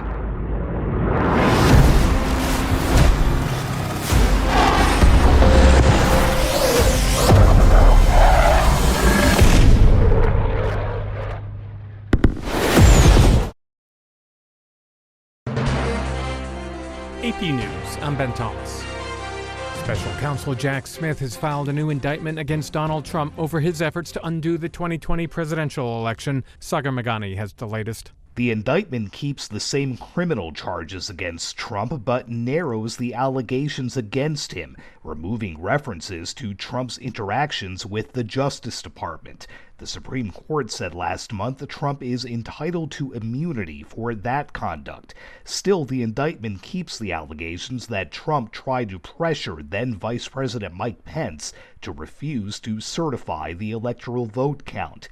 Chief Justice John Roberts wrote last month the interactions between the two men amounted to official conduct, for which Trump is at least presumptively immune from prosecution. Sagar Meghani, Washington. More than 200 staffers for 4 previous Republican presidential nominees have endorsed Vice President Kamala Harris's White House bid. In an open letter, they call on moderate Republicans and conservative independents to join them, saying a second Trump presidency will hurt real, everyday people. A hostage rescue in Gaza, Joe Fetterman reports from Jerusalem. The Israeli military says it was a complex and complicated operation in southern Gaza, but not giving too many more details. They just say that the man was rescued from a tunnel. He has been identified as a 52-year-old member of Israel's Bedouin Arab community. His name is Qaid Farhan al-Qadi. We know he has a large family. He has 11 children, and we are seeing very joyous, dramatic images of his family greeting him at a hospital in southern Israel. President Biden's top Mideast advisor held talks with Qatari leaders on negotiations between Israel and Hamas and more Russian missile and drone attacks on Ukraine. President Volodymyr Zelensky says some were shot down by F-16 fighter jets before reaching their targets. This is AP News. Consumer confidence is up. The Conference Board says its index rose to 103.3 this month. It measures Americans' assessment of current economic conditions and their outlook for the next 6 months. Bank of America says July rent payments by its small business clients were up 11% year over year, more than twice the increase for renting a home. And Seth Sutel has the AP Markets Report. The Dow Jones Industrial Average inched up to another record high in a mixed day of trading for Wall Street. The Dow eked out a gain of just 9 points. That's less than 0.1%. The S&P 500 rose 0.2%. The Nasdaq Composite also gained 0.2%. The parent company of the Paramount movie studio fell more than 7%. That came after Edgar Bronfman Jr., the former head of Warner Music Group, abandoned his bid to buy the company. That cleared the way for another media company, Skydance, to buy Paramount. Treasury yields held steady in the bond market. The yield on the 10-year Treasury note edged up to 3.83%. Seth Sutel, New York. And I'm Ben Thomas, AP News. Thanks for listening.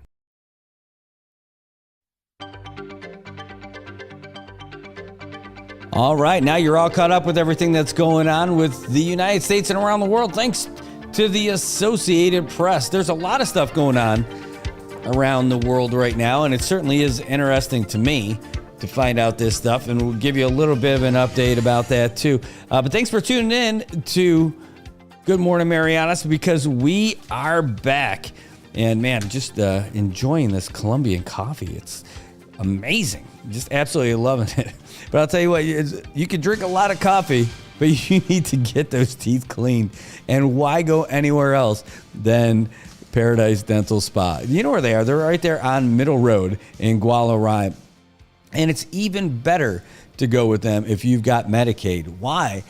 Every clinic's telling you no Medicaid. No, you can't go to Medicaid. We don't accept Medicaid. No, not Paradise Dental Spa. Paradise Dental Spa is saying they want you. They said if you've got Medicaid, they want you. You've got coverage already, especially if you got kids 20 and under. And if they're 20 and under, just about everything you got is going to be free from Medicaid. And they want you to come down and check them out. See why Paradise Dental Spa is the one that more people are choosing across the Marianas. They've got, Medicaid's got you covered if you need a cleaning for sure. They also offer dental coverage for children and adults. They cover emergency dental services, and they provide you peace of mind in urgent situations. Need a checkup? Don't wait until your teeth hurt to call them. I'm telling you, go down there and be ahead of the game by calling 234-4040. That's Paradise Dental Spa, 234-4040. Fillings, cleanups, checkups, they've got them. Don't wait for a toothache. Get down there and see why it's one of the favorite places to go when you've got something to deal with your choppers. I'm telling you, they're great. The people are awesome. There's just a difference when you go in there. I'm going in there after the show today. It's for real. I've got a great little session. I'm going to go with those guys around 11 o'clock today. And there's just a different energy when you go in there. And it's funny, they really are all smiles. When you go in there, that sounds like the best slogan for them. At Paradise Dental Spa, we're all smiles, because they absolutely are. The folks are happy to be there. They're happy that you're there, and they want to help you out. So go down there. Your fillings are covered. Extractions are covered at any age if you've got Medicaid. Paradise Dental Spa. Again, it's got to be refreshing if you're a Medicaid recipient to hear that they want you. Go down there. Give them a call. Get yourself an appointment today. Get checked out. 234-4040, 234-4040. Don't wait for a toothache. Go down to Paradise Dental Spa today. You'll feel great about it. I know I will when I get down there. Man, we got a lot of stuff going on in the world today, a lot, especially in our region. And I'm not sure if you guys have been seeing this, but I know you've heard about it for sure. A lot of issues with China laying claim to some islands and shoals and all that stuff, and the international courts not agreeing with them at all. In fact, ruling against China that a lot of these things are not possessions of China, but they are possession of their island neighbors, and the Philippines is one of them. And yesterday, the Philippine Coast Guard ran into the Philippines Coast Guard. The Chinese Coast Guard ran into the Philippines Coast Guard. And that's a ship that's going to be out of commission for a while. There's all kinds of footage from it. And China's now saying, well, the Filipinos, they had a camera, so they knew it was going to happen, so it was their fault. No. You had a camera, and they had a camera, and they saw what you ended up doing by blocking their resupply efforts. And this goes to our bigger thing. I know that China is a tourist outlet for us, and that's not a bad thing. Having Chinese tourists fly here is terrific because the people who are coming here to have fun, they're great. But there are bigger things going on in the world right now, and that's part of it. And so now the CNMI is trying to navigate these waters, so to speak, with regards to tourism and with regards to our economy. And it's not all easy, and there's no perfect plan for all this, but certainly what it seems like right now is that we are experiencing what life is like without having an overflowing Chinese market. And that Chinese market of being on par with the Korean market might not be something that we have anymore. That's it. Not just in the short term. And it might very well be something we just need to get used to. That bubble that we had with the Chinese market starting around 2015, 2016 might be popped for good. We might never hit those kind of numbers again. So we just have to figure out how we're going to deal with life in the meantime and how we're going to adjust to life in the meantime. That's not going to be an easy thing for a lot of businesses who set themselves up for more Chinese tourists and more of that on par tourism count from China. I know it's going to be tough for everybody. It's a tough adjustment after living on that gravy train when all that money was coming in here a little bit. But I look for the silver lining in things.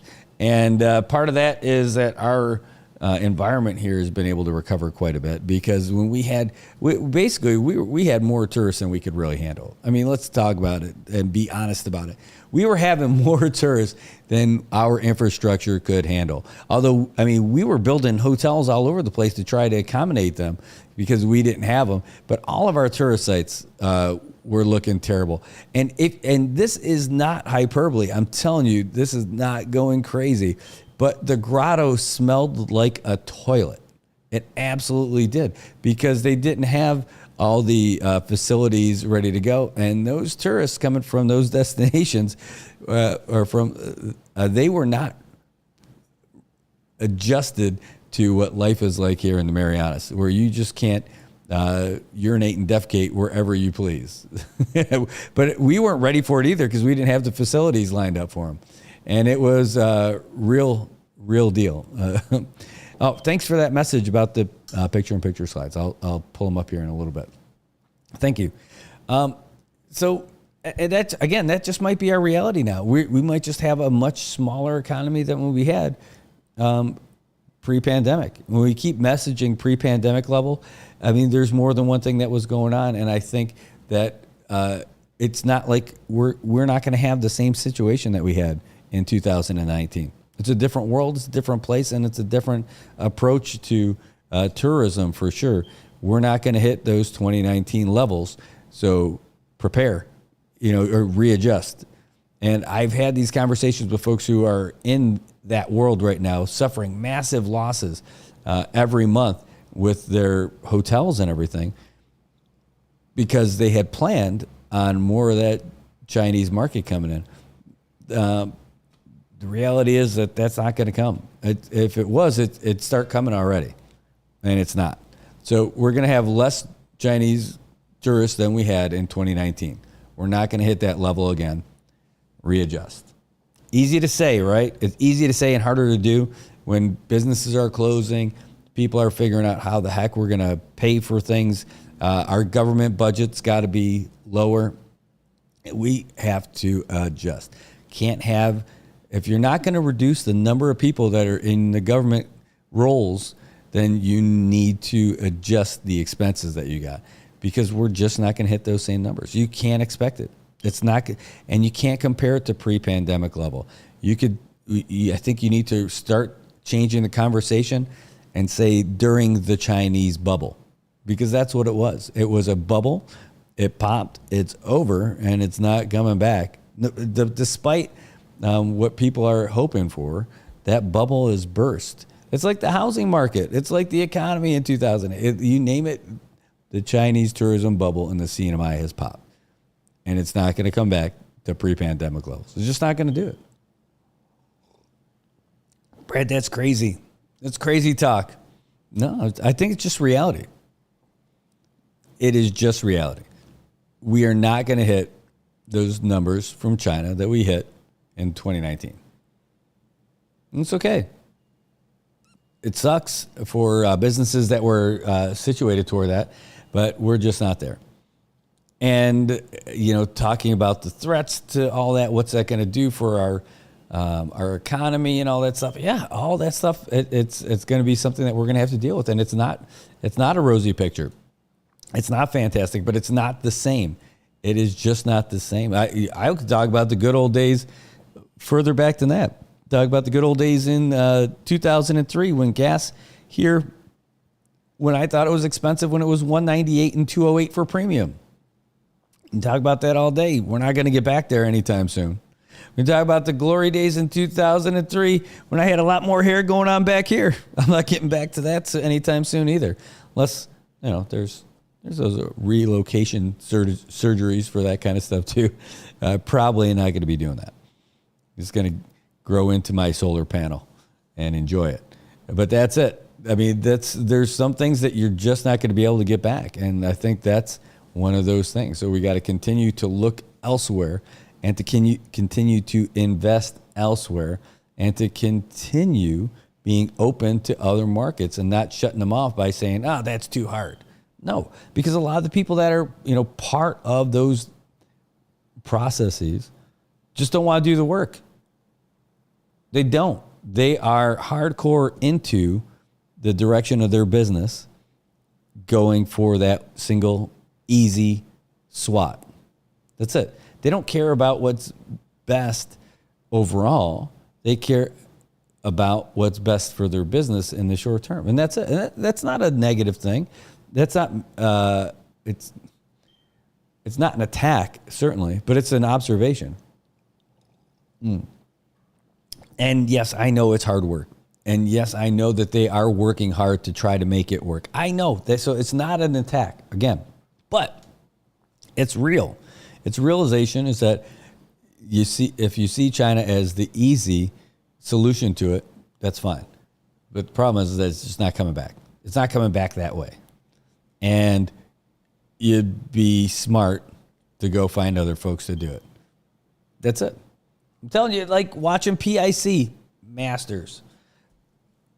PIC doesn't scrap about stuff. They just get stuff done. And now it's not just PIC. I mean, it's Elan now, right? But instead of just scrapping about stuff, they go out. Why do they get all those Korean tourists? Because they go out there and get them. They are Kensington, Elan, the PIC, Coral Ocean Point. They're there in Korea doing the job of, they're communicating directly with the tour agents and working all that stuff on the ground in Korea, period. That's how you get people to come and stay at your hotel. But you got to be there all the time. You got to invest in it. If those guys if the other folks want to get the Chinese tourists, they need to go over there and start banging that drum. Say, fly through Korea and make your way over. If you're not able to get direct flights, and they can, but they weren't flying. They could fly through Hong Kong, and they chose not to. We're just not there. Until we reinvest in our tourist sites, until we get a real refocus on our tourism efforts, we're not going to change anything.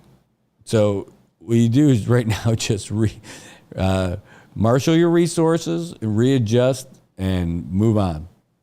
And that's where we're at, guys. So anyway, there's other good stuff happening. It's not, but I'm telling you, when you see, if you're wondering why that episode just now between the Chinese Coast Guard and the Philippines Coast Guard, that's why. That is why. And Palau figured it out. We're like, screw you guys. We're not going to deal with you anymore. I love Palau for that. Palau knows that Palau can get it done. But the best thing for the CNMI isn't the best thing for everybody's business in the CNMI. I know that. And I know that the U.S. national defense is important and it's paramount. And I also know that the U.S. defense is rooted in the economic security in this region of the islands out here. But I also know that there's just a readjustment that's got to happen out here. And we got to get smarter about that. And we got to get smarter about it fast. Because we're not. I mean, the realization's starting to settle in now. It's been about a year and a half, creeping up on 2 years, but really about a year and a half since a real policy. That bubble burst, guys. We got to move on. And that's it. And everybody is starting to feel to see that.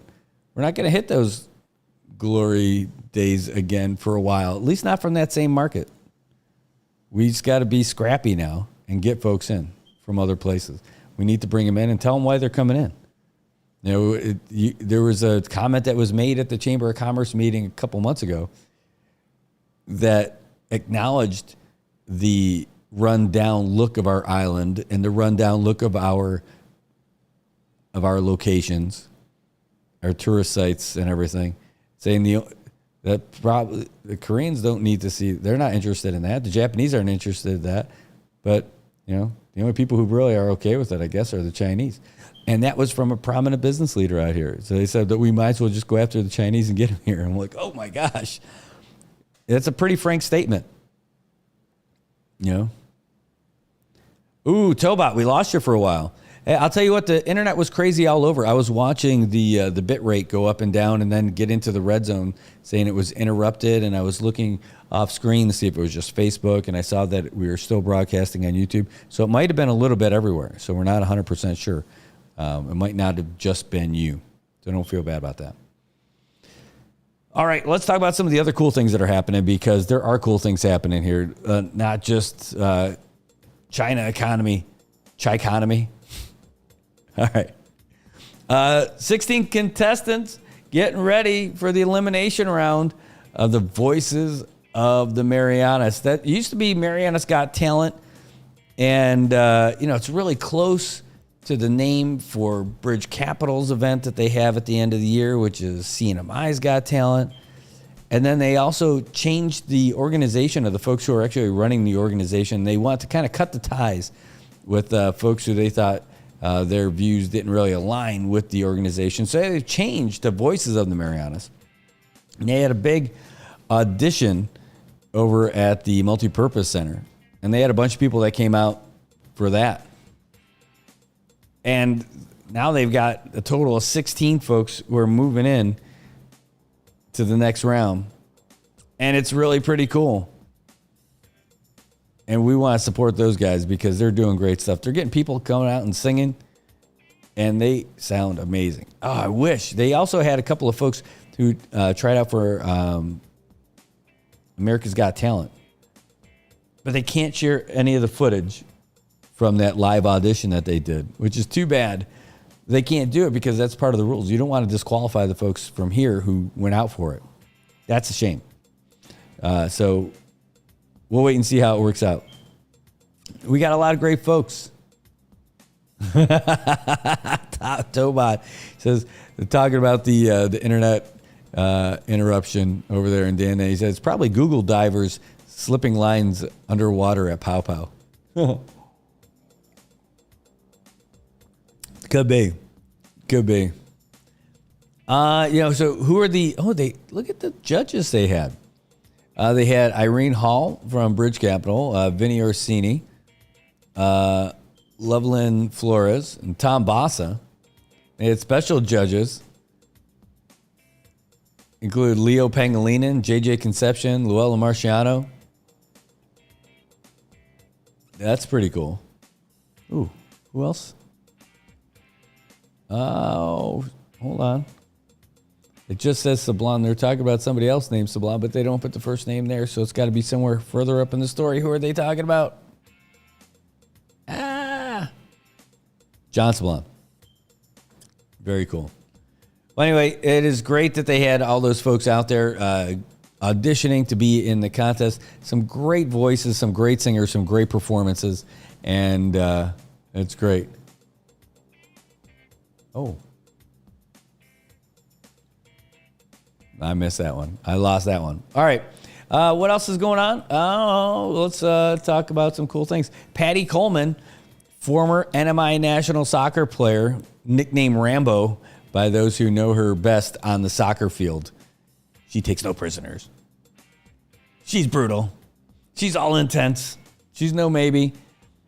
But wow, does she do a lot of great stuff with NMC Crees. And we actually spoke a little bit about how to get them in here. Now we just need to get them in here to talk about some of the great stuff that they're doing. And one of the things they're doing, they're promoting regenerative farming out here in the Commonwealth. Definitely love to have them come in here and tell us all about it. So Rambo, we're looking for you. Come on out here and bring your team, and let's start talking regenerative farming, and get us all your slides and everything so we can put those things up while you're telling everybody about it. We're looking forward to that for sure.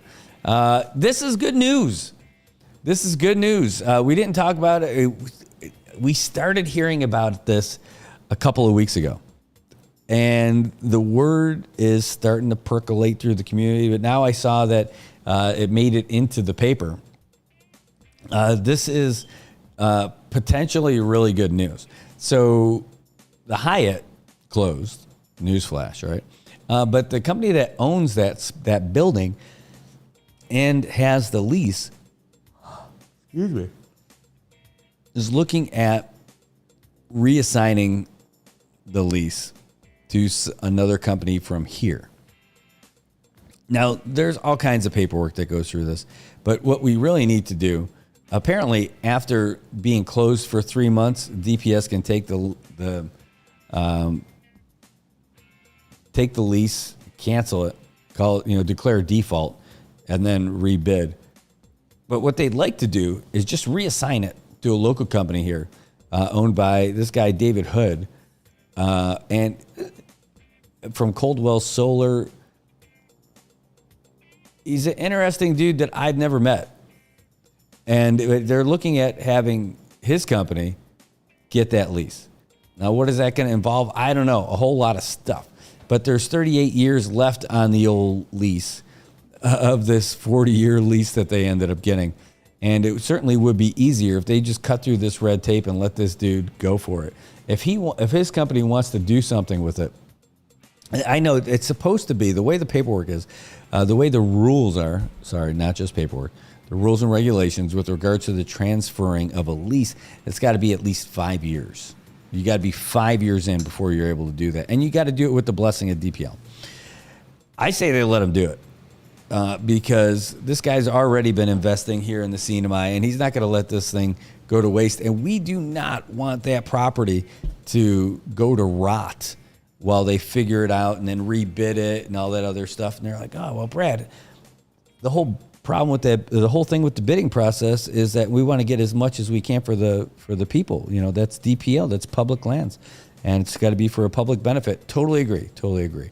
But we saw what ended up happening when you drag your feet up north at Marianas Resort.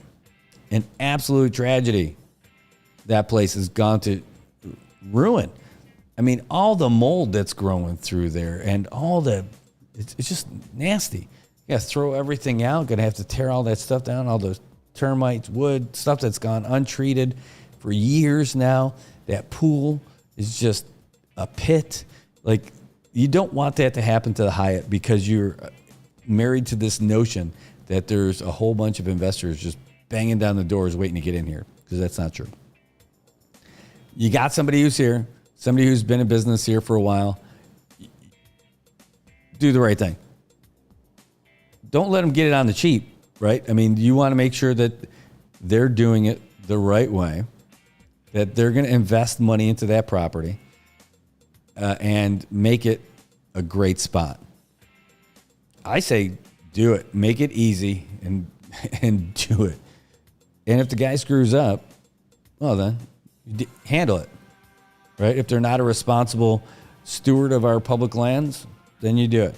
But I say you go for it. You can't let that place go to waste. We already saw what happened, again, with Marianas Resort. How long do you think it'll take before the Hyatt ends up getting stripped of copper wire? Windows broken, carpets moldy, deteriorating infrastructure in there. But we already know one thing that we lost, aside from all this, that being open. is that they provided all that water to the American Memorial Park. You know, the fresh water that was in those water fountains and everything, that came from Hyatt. That's just one little thing. You do not want to have this place go to rot. If you've got a local investor who can do it, and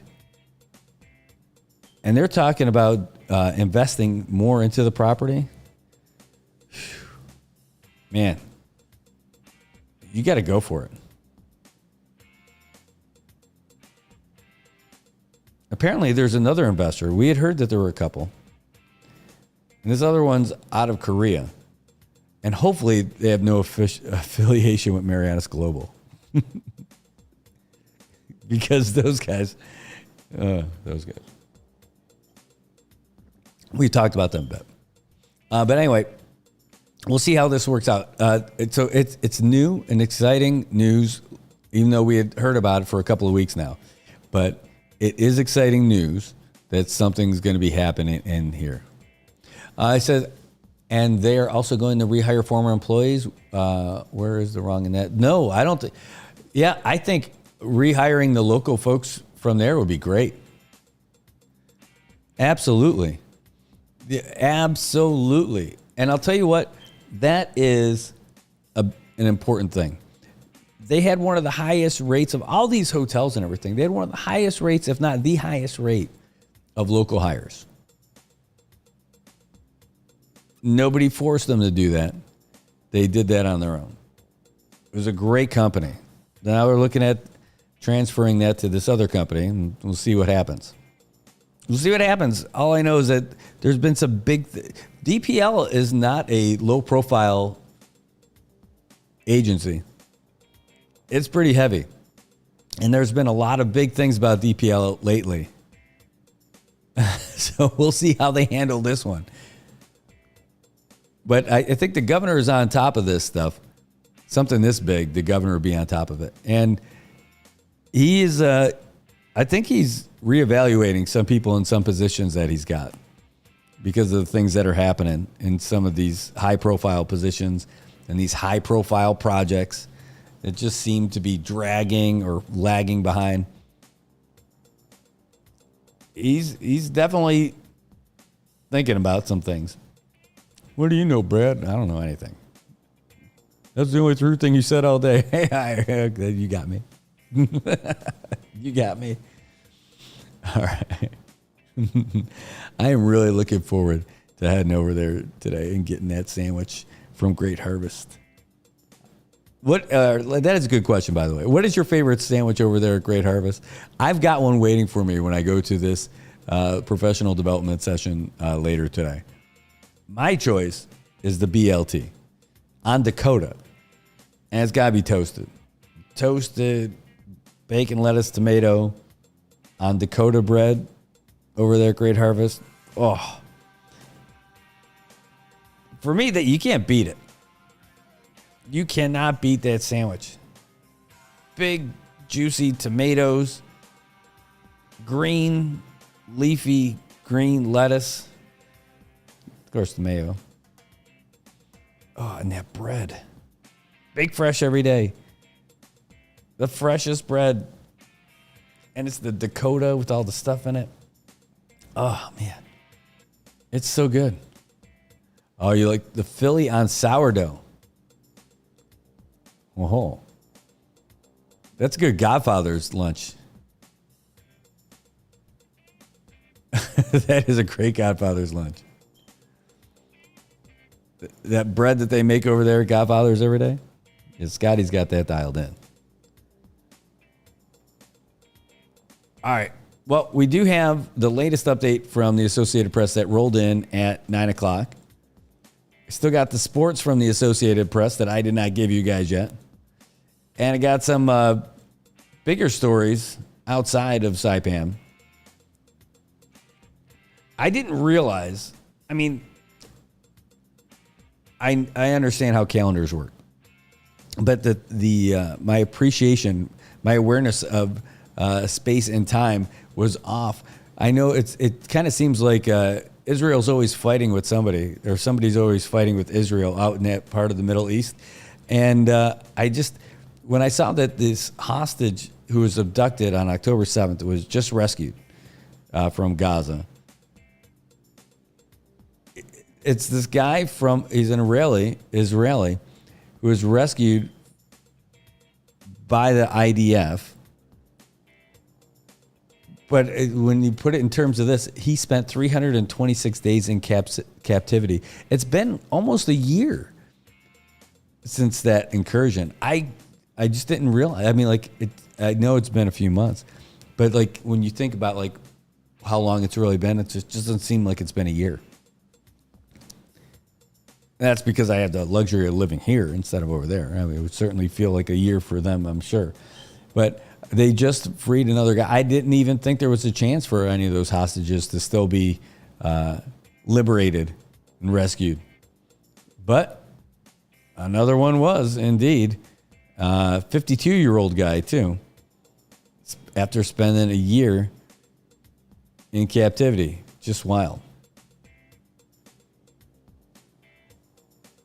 All right. Well, we're gonna take a real quick break. The break, though, is going to be, I'm going to give you guys the latest one that we got from Associated Press. This will be the last one that we get you today. But I'll get that for you now. There's a lot of stuff going on about the debate. We got a debate coming up with the Saipan Chamber of Commerce that's going to be next month, almost this month, because it's the 28th of August now, but it's going to be on September 17th. So we are just about 3 weeks away from the Saipan Chamber of Commerce debate between all 5 candidates running for Khalili's position. That's going to be at the Multipurpose Center, and it's going to be awesome. And we have worked on some of the logistics for that, about the sound, the lights, the cameras, all that other stuff. That part's good. I don't know any of the questions, so don't ask me. I can't help you with that stuff. I know you were friends. I don't know the questions. Don't ask me. I'm not the guy. I'm not. There are people who are those guys. In fact, they're accepting suggestions for all that they're going to figure it out. Accepting stuff from the chamber members for sure. But if you've got an idea, send it over to the chamber, and they will definitely think about it. Well, I bring that up because I was looking at this story in the BBC that the upcoming debate between former President Trump and current Vice President Kamala Harris are looking at doing a debate. And it's supposed to be on September 10th, be the 11th for us.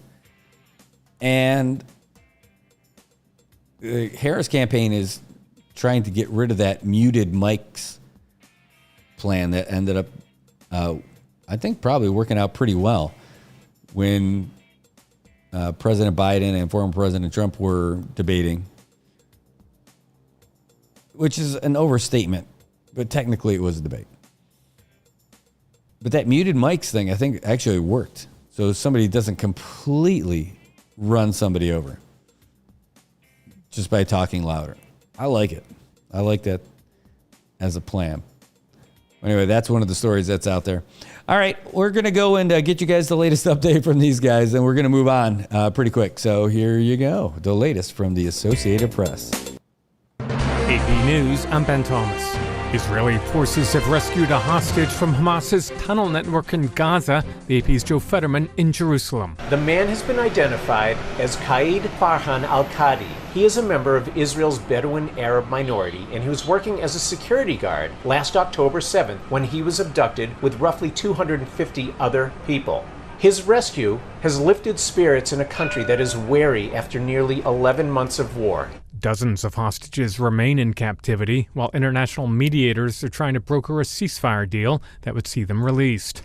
At least 5 people reported killed in Ukraine after a second day of Russian drone and missile strikes across the country. But President Volodymyr Zelensky says some were shot down by F-16 fighter jets before they reached their targets. Vice President Kamala Harris's campaign has released a new ad highlighting her plan to build 3 million homes. Ed Donahue has more. The ad uses Harris's personal experience growing up in rental housing while her mother saved for a decade before she could buy a home.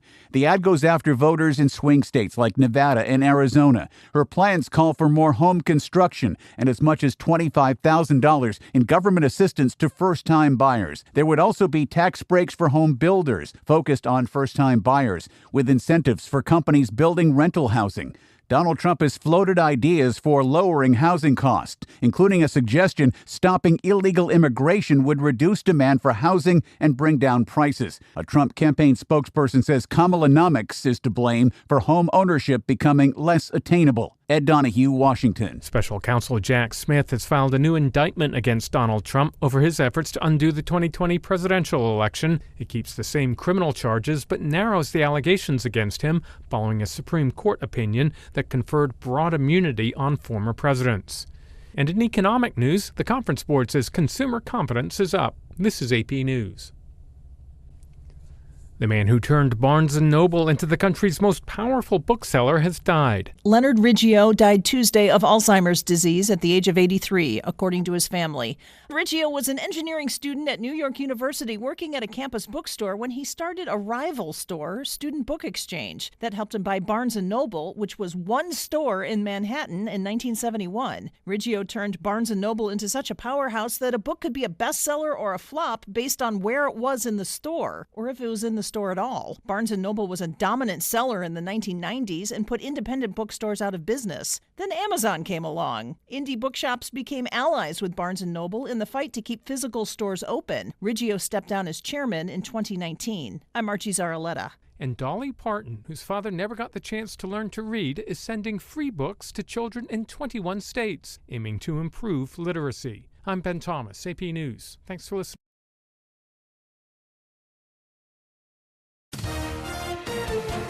AP Sports, I'm Tom Merriam. The final Monday of August means just 5 weeks remain in the Major League Baseball season, and some games mean a lot more than others.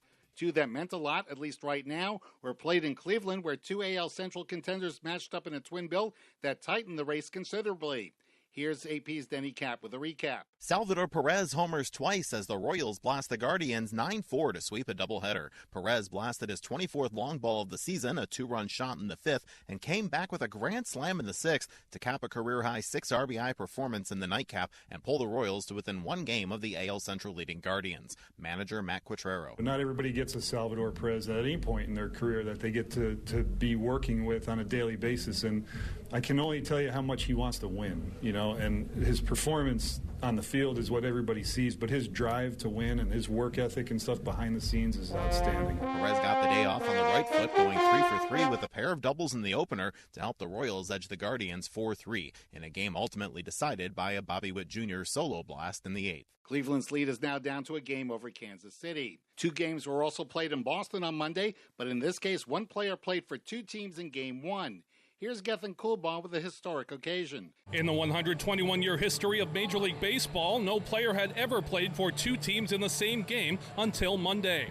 Danny Jansen became the first big league player to appear in the box score for both teams when the former Blue Jays catcher subbed in behind the plate for the Red Sox to resume a suspended game at Fenway Park. It's cool. It's leaving a stamp like that on the game. It's interesting and it's strange, and I'm grateful for the opportunity to have that. And so, at the end of the day, it's a cool thing. Jansen was at the plate batting for the Blue Jays when the June 26th game between Toronto and Boston was suspended by rain. The Red Sox traded for the 29-year-old and 7th-year veteran in exchange for 3 minor league players on July 27th. Jansen might have been better off staying with Toronto. The Blue Jays won both games 4-1 in the opener, where he appeared for both teams, and 7-3 in the nightcap when Jansen did not play for either team.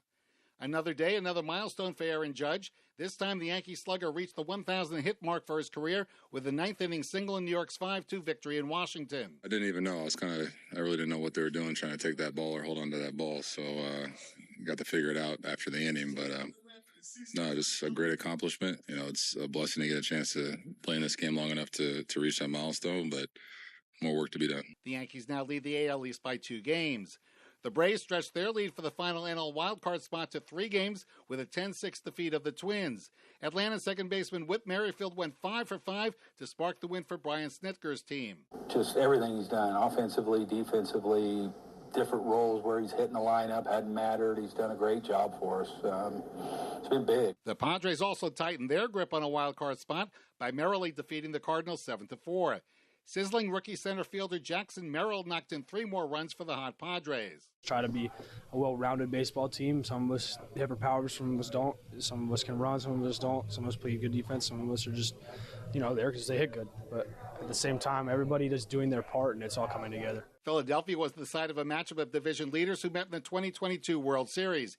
AP's Mike Luongo was on hand. Bryce Harper's walk-off single in the bottom of the 10th inning gave the Phillies a come-from-behind 3-2 win over the Astros. Philadelphia trailed 2-0 when they picked up a run in the bottom of the 5th on a Brandon Marsh solo home run, then tied the game on a Nick Castellanos single in the bottom of the 6th.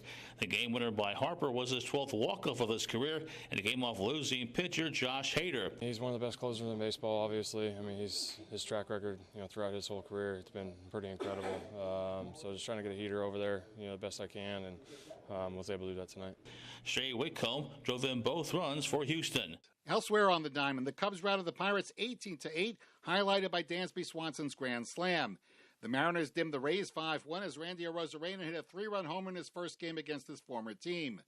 In the meeting of the National League's 2 worst teams, the Rockies edged the Marlins 3-2, and the worst team in the major leagues, the White Sox, are now 70 games under 500 as they lost again to the Tigers 6-3. Next to be served, day 1 of the U.S. Open and some NFL news. Tennis. The U.S. Open opened in New York with the world's top tennis players of both genders, and of course, the world's top tennis radio reporter, our own Graham Agars. Women's defending champion Coco Gauff led the charge, taking just over 1 hour to post an impressive 6-2-6 love victory. The 20-year-old seemingly unaffected by the pressure of her title defense. Coming in as defending champion is a little bit of pressure, but also more of a privilege because as my new motto is, if you defend, that means you won something before. So I'm excited to be back here and hopefully have a good 2 weeks. Among those joining Gauff in the women's second round, Madison Keys and Taylor Townsend. In men's action, 23-year-old Californian Brandon Nakashima posted a first-day upset over the 15th seed Holger Rune, also enjoying day 1 success, leading American hopes Taylor Fritz, Ben Shelton, and Francis Tiafoe. Defending and 4-time champion Novak Djokovic closed the day's action by winning his first-round match in straight sets. The NFL season is about to kick off, and one star receiver ended his holdout with enough money to invest in a lot of CDs. Here's Gethin Coolbaugh with the rich details. 3 people familiar with the deal say All-Pro wide receiver CeeDee Lamb has ended his holdout with the Dallas Cowboys by agreeing to a 4-year, $136 million contract. Lamb is going into the final year of his rookie contract after being drafted 17th overall in 2020. He is a close second to Minnesota receiver Justin Jefferson as the highest-paid non-quarterback in NFL history. Lamb led the NFL in receptions last year with 135 and was second in yards receiving with 1,749 and third in touchdown receptions with 12. The Packers acquired Malik Willis from the Titans to become their backup quarterback. WNBA, Caitlin Clark and her teammates continue to play at a feverish pace. Her Indiana Fever won for the 11th time in the last 7.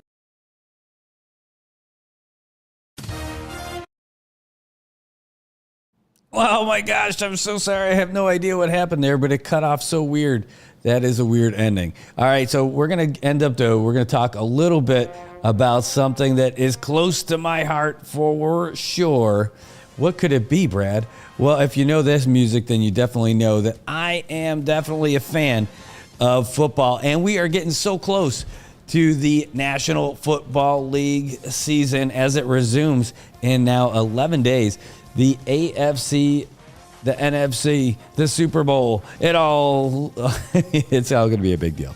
Anyway, but we're getting closer now, and today is the deadline for the teams to meet the 53-man roster deadline. That's right. Today's the day. That's the final thing. Now, people who get cut, they're going to end up, a lot of them get offered roster spots on the practice squad, but they're not going to be on the starting list. They're not going to be the official players and all that. So a lot of familiar names, a lot of folks that you think would have a good shot, they might end up catching on somewhere else. It's also an opportunity for some of these folks to catch on with somebody else's practice squad. Guys like who played some starting quarterback like for New England, Bailey Zappi, he's gone. He got cut. And he's not alone on the list of folks that are pretty well known. But they're all over the place. In fact, Frank Gore No, not that Frank Gore, but Frank Gore Jr. He got cut by the Buffalo Bills, along with some other notables that are on that team that will probably get picked up by the practice squad. Who's your team? Let me know, and I'll tell you who he's got going on. But looking at all the list of all the folks who got cut, and a lot of players didn't get cut until this last round right here, and they're going to be sticking around. You're going to find them in different places, like Cleveland Brown just let go a ton of people, down to Foreman. He still hanging around looking for a spot on some teams. He just got cut by Cleveland, and so he's out of there as they continue to move on. Thankfully, I should say, they didn't cut Jerome Ford, because I picked him up in fantasy football. He was a great backup for the Browns last year, and hopefully he'll still be there. Moving on, we got some folks from the Steelers. I don't see any big notables on this team who got cut recently. Houston, nobody big. Indianapolis, any notable guys? No, not that anybody's really going to miss for sure. But in Jacksonville, C.J. Beathard, quarterback, he is out of there and probably going to get picked up somewhere because he's capable in a backup role for sure. But he has proved that he's not able to shoulder the whole load as a starting quarterback in the NFL. A lot of other folks out there that you might know. Terrell Edmonds, a defensive back. He's been around for a little bit. He gets cut as well. Over on the Titans, not seeing anybody massive over there. Philip Dorsett, wide receiver for the Denver Broncos, is one of their casualties. How about over there in Kansas City? Kadarius Toney. Guy came up big in the Super Bowl, but also had a lot of hands made of glass, concrete, throughout the rest of the season. He got cut. Nathan Peterman, cut by the Las Vegas Raiders. I think he had a 7-interception game for the Buffalo Bills a couple of seasons ago. Over there for the Chargers, quarterback Max Duggan, heard his name. Elijah Dotson, Isaiah Spiller, just to name a few over there. But they have a massive list. And running down, not seeing any just yet other real notable names. Going to the NFC East over there in Dallas. A whole bunch of names here. Nobody jumping off the page. New York Giants cutting a bunch of folks today too. About 15 on their list. In Philly, same thing. Again, nobody jumping off the page. That's a shocker. Washington, Sam Hartman, quarterback. He is released as well. They also released a offensive lineman with the weirdest looking name I've seen. That's the only thing notable about that guy. How about in Chicago? Chicago letting go of a bunch of people. Nobody of note. How about in Detroit? Nate Sudfeld, a weird guy a weird addition to the end of the season for the Philadelphia Eagles a couple years ago when they put him as a starter. Anyway, Sudfeld, he's gone. In Green Bay, nobody of note. How about over there in Minnesota? Running down the list over there. So far, nobody that you would know. That's it. That's why these guys are getting cut. But sometimes you get somebody in there who's of note that they end up letting somebody go, and that's it. I'm over here in Atlanta right now looking at their list, and not a lot of guys who got cut over there that people would know. And it's amazing. A lot of teams try to start whittling down their roster early, and some of them are just hitting them all late. Jack Plummer. Nope, not Jake Plummer. He gets cut by the Carolina Panthers. I got tight end Jacob Hollister. Oh, my God. He did some great stuff for the Seattle Seahawks. I'm surprised to see him get cut, but he's going to definitely get catch on somebody's practice squad because that guy is too good to not be playing. He'll end up getting out there and taking advantage of an injury somewhere out there in the field in New Orleans. Who do we got out there? Any big names getting cut from the 50 or getting cut as part of the 53-man roster? Nobody that you would probably know. Same with Tampa. Going over there to the NFC West now for the Arizona Cardinals. Desmond Ridder, quarterback. He gets the cut. How about these guys? No. Nobody big there. Los Angeles Rams. Nobody of note. San Francisco. Running back Matt Breida, always thought this guy had some potential in a backup role, and he has had some flashes of brilliance, but he gets cut off of that squad. As for Seattle, nobody of note there. But that's it. That's your latest for the NFL as all the cuts at the deadline for the 53-man roster today in the NFL. That's how you know it's time to get excited. We are getting closer to the start of the regular season. I love it. I'm a big football fan and getting bigger every day. But we're going to cover a bunch of the season when we get a little bit closer. We're going to do a pick'em challenge this year that we're going to feature. So if you guys are football fans, you want to get involved with that, let me know and I will get you. Hooday! There's Norman. That's right. Bengals going to look good this year, man. I'm looking forward to seeing how they do. I don't know if the real Slim Shady look for Joe Burrow is going to do it for them and how that's being received over there in Cincy. But I'll tell you what, if you're a millionaire quarterback, starter, brought your team to the Super Bowl, you do pretty much whatever you want. So I say go for it. Live that life. You do you, Joe B. Go enjoy it. Silver snow tip, man. That's me right now. You can see it. I got a little bit of gray going in back there. And that's not just a little. I got plenty. All right, guys. I think that's what we're going to do for today. I did cue this up. I didn't cue it, but I did get it ready for you. I just don't know. Is it easy for me to find now? There it is.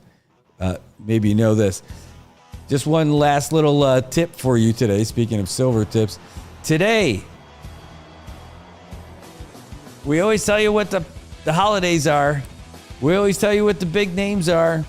No, we didn't chicken it up. This is not a chicken song, but I bet they have a chicken version of this song. Did you know today is Power Ranger Day? That's right. It's Morphin time. The Mighty Morphin Power Rangers. Today is Power Ranger Day. That's on the calendar. That's today is Power Ranger Day. I don't know what Ranger you were, Power Rangers were coming out a little bit after, like about the time I was too old for that kind of stuff. I know a lot of people were into it. I didn't like it. I saw some fun facts though. All the action where they got the Power Rangers, they're doing all their thing. They don't move their mouths or anything because they've just got that helmet on. Well, apparently that was all shot in Japan by different actors than the ones who were doing the U.S. version. Really crazy stuff. It was, I heard all about that stuff. And even like that evil lady character, I don't know what her name was. She was like the arch enemy for the show. All her stuff, she wasn't even speaking in English. It was just a bad dub over what she was saying. Pretty cool. But today, that's it. Power Ranger Day. Power Rangers. So you can go Power Rangers all you want. All right. Maybe I could just do it. It's just out of love for you guys that I will do it. But really, the truth is that we're done for the day. Really, we are done. We think we hit everything that we were going to hit, and there's nothing really left to do. Oh no. Well. Yeah, I think that's it. Yeah. No, we got to. Well, just remember, I'm glad you guys are here. And we'll be back again tomorrow morning, 7 o'clock-ish, as we debate whether or not to change the name of the show to Island Time. But anyway, I hope you guys had a great day. I hope it's going to get even better after this. See? We got you. We got it in there. All right, so you guys have a great day. Thanks for joining us every day, and look forward to chatting with you guys, have some coffee. You guys have any headlines for us? You got any news tips? You got any suggestions? You just want to call and say, hey, drop us a line on the WhatsApp at 789-2323. But I guess that's it for the rest of the day. It's hard to concentrate with this. That's right. You think the police were good.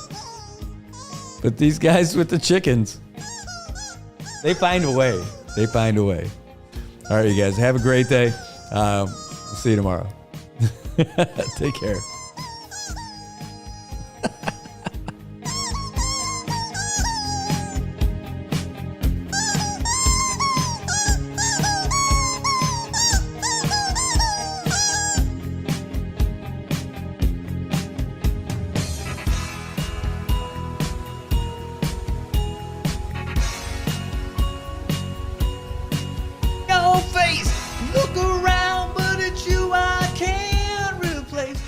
so cold and alone for you. Good morning, Marianas. So many things we gotta discuss. Hafa, Adai, Tirow, Army and greetings. Tirow to Guam, Saipan and Tinian. For all your island news. From a beautiful place with Pacific views. It's always so much fun. Oh. Good morning, Marianas.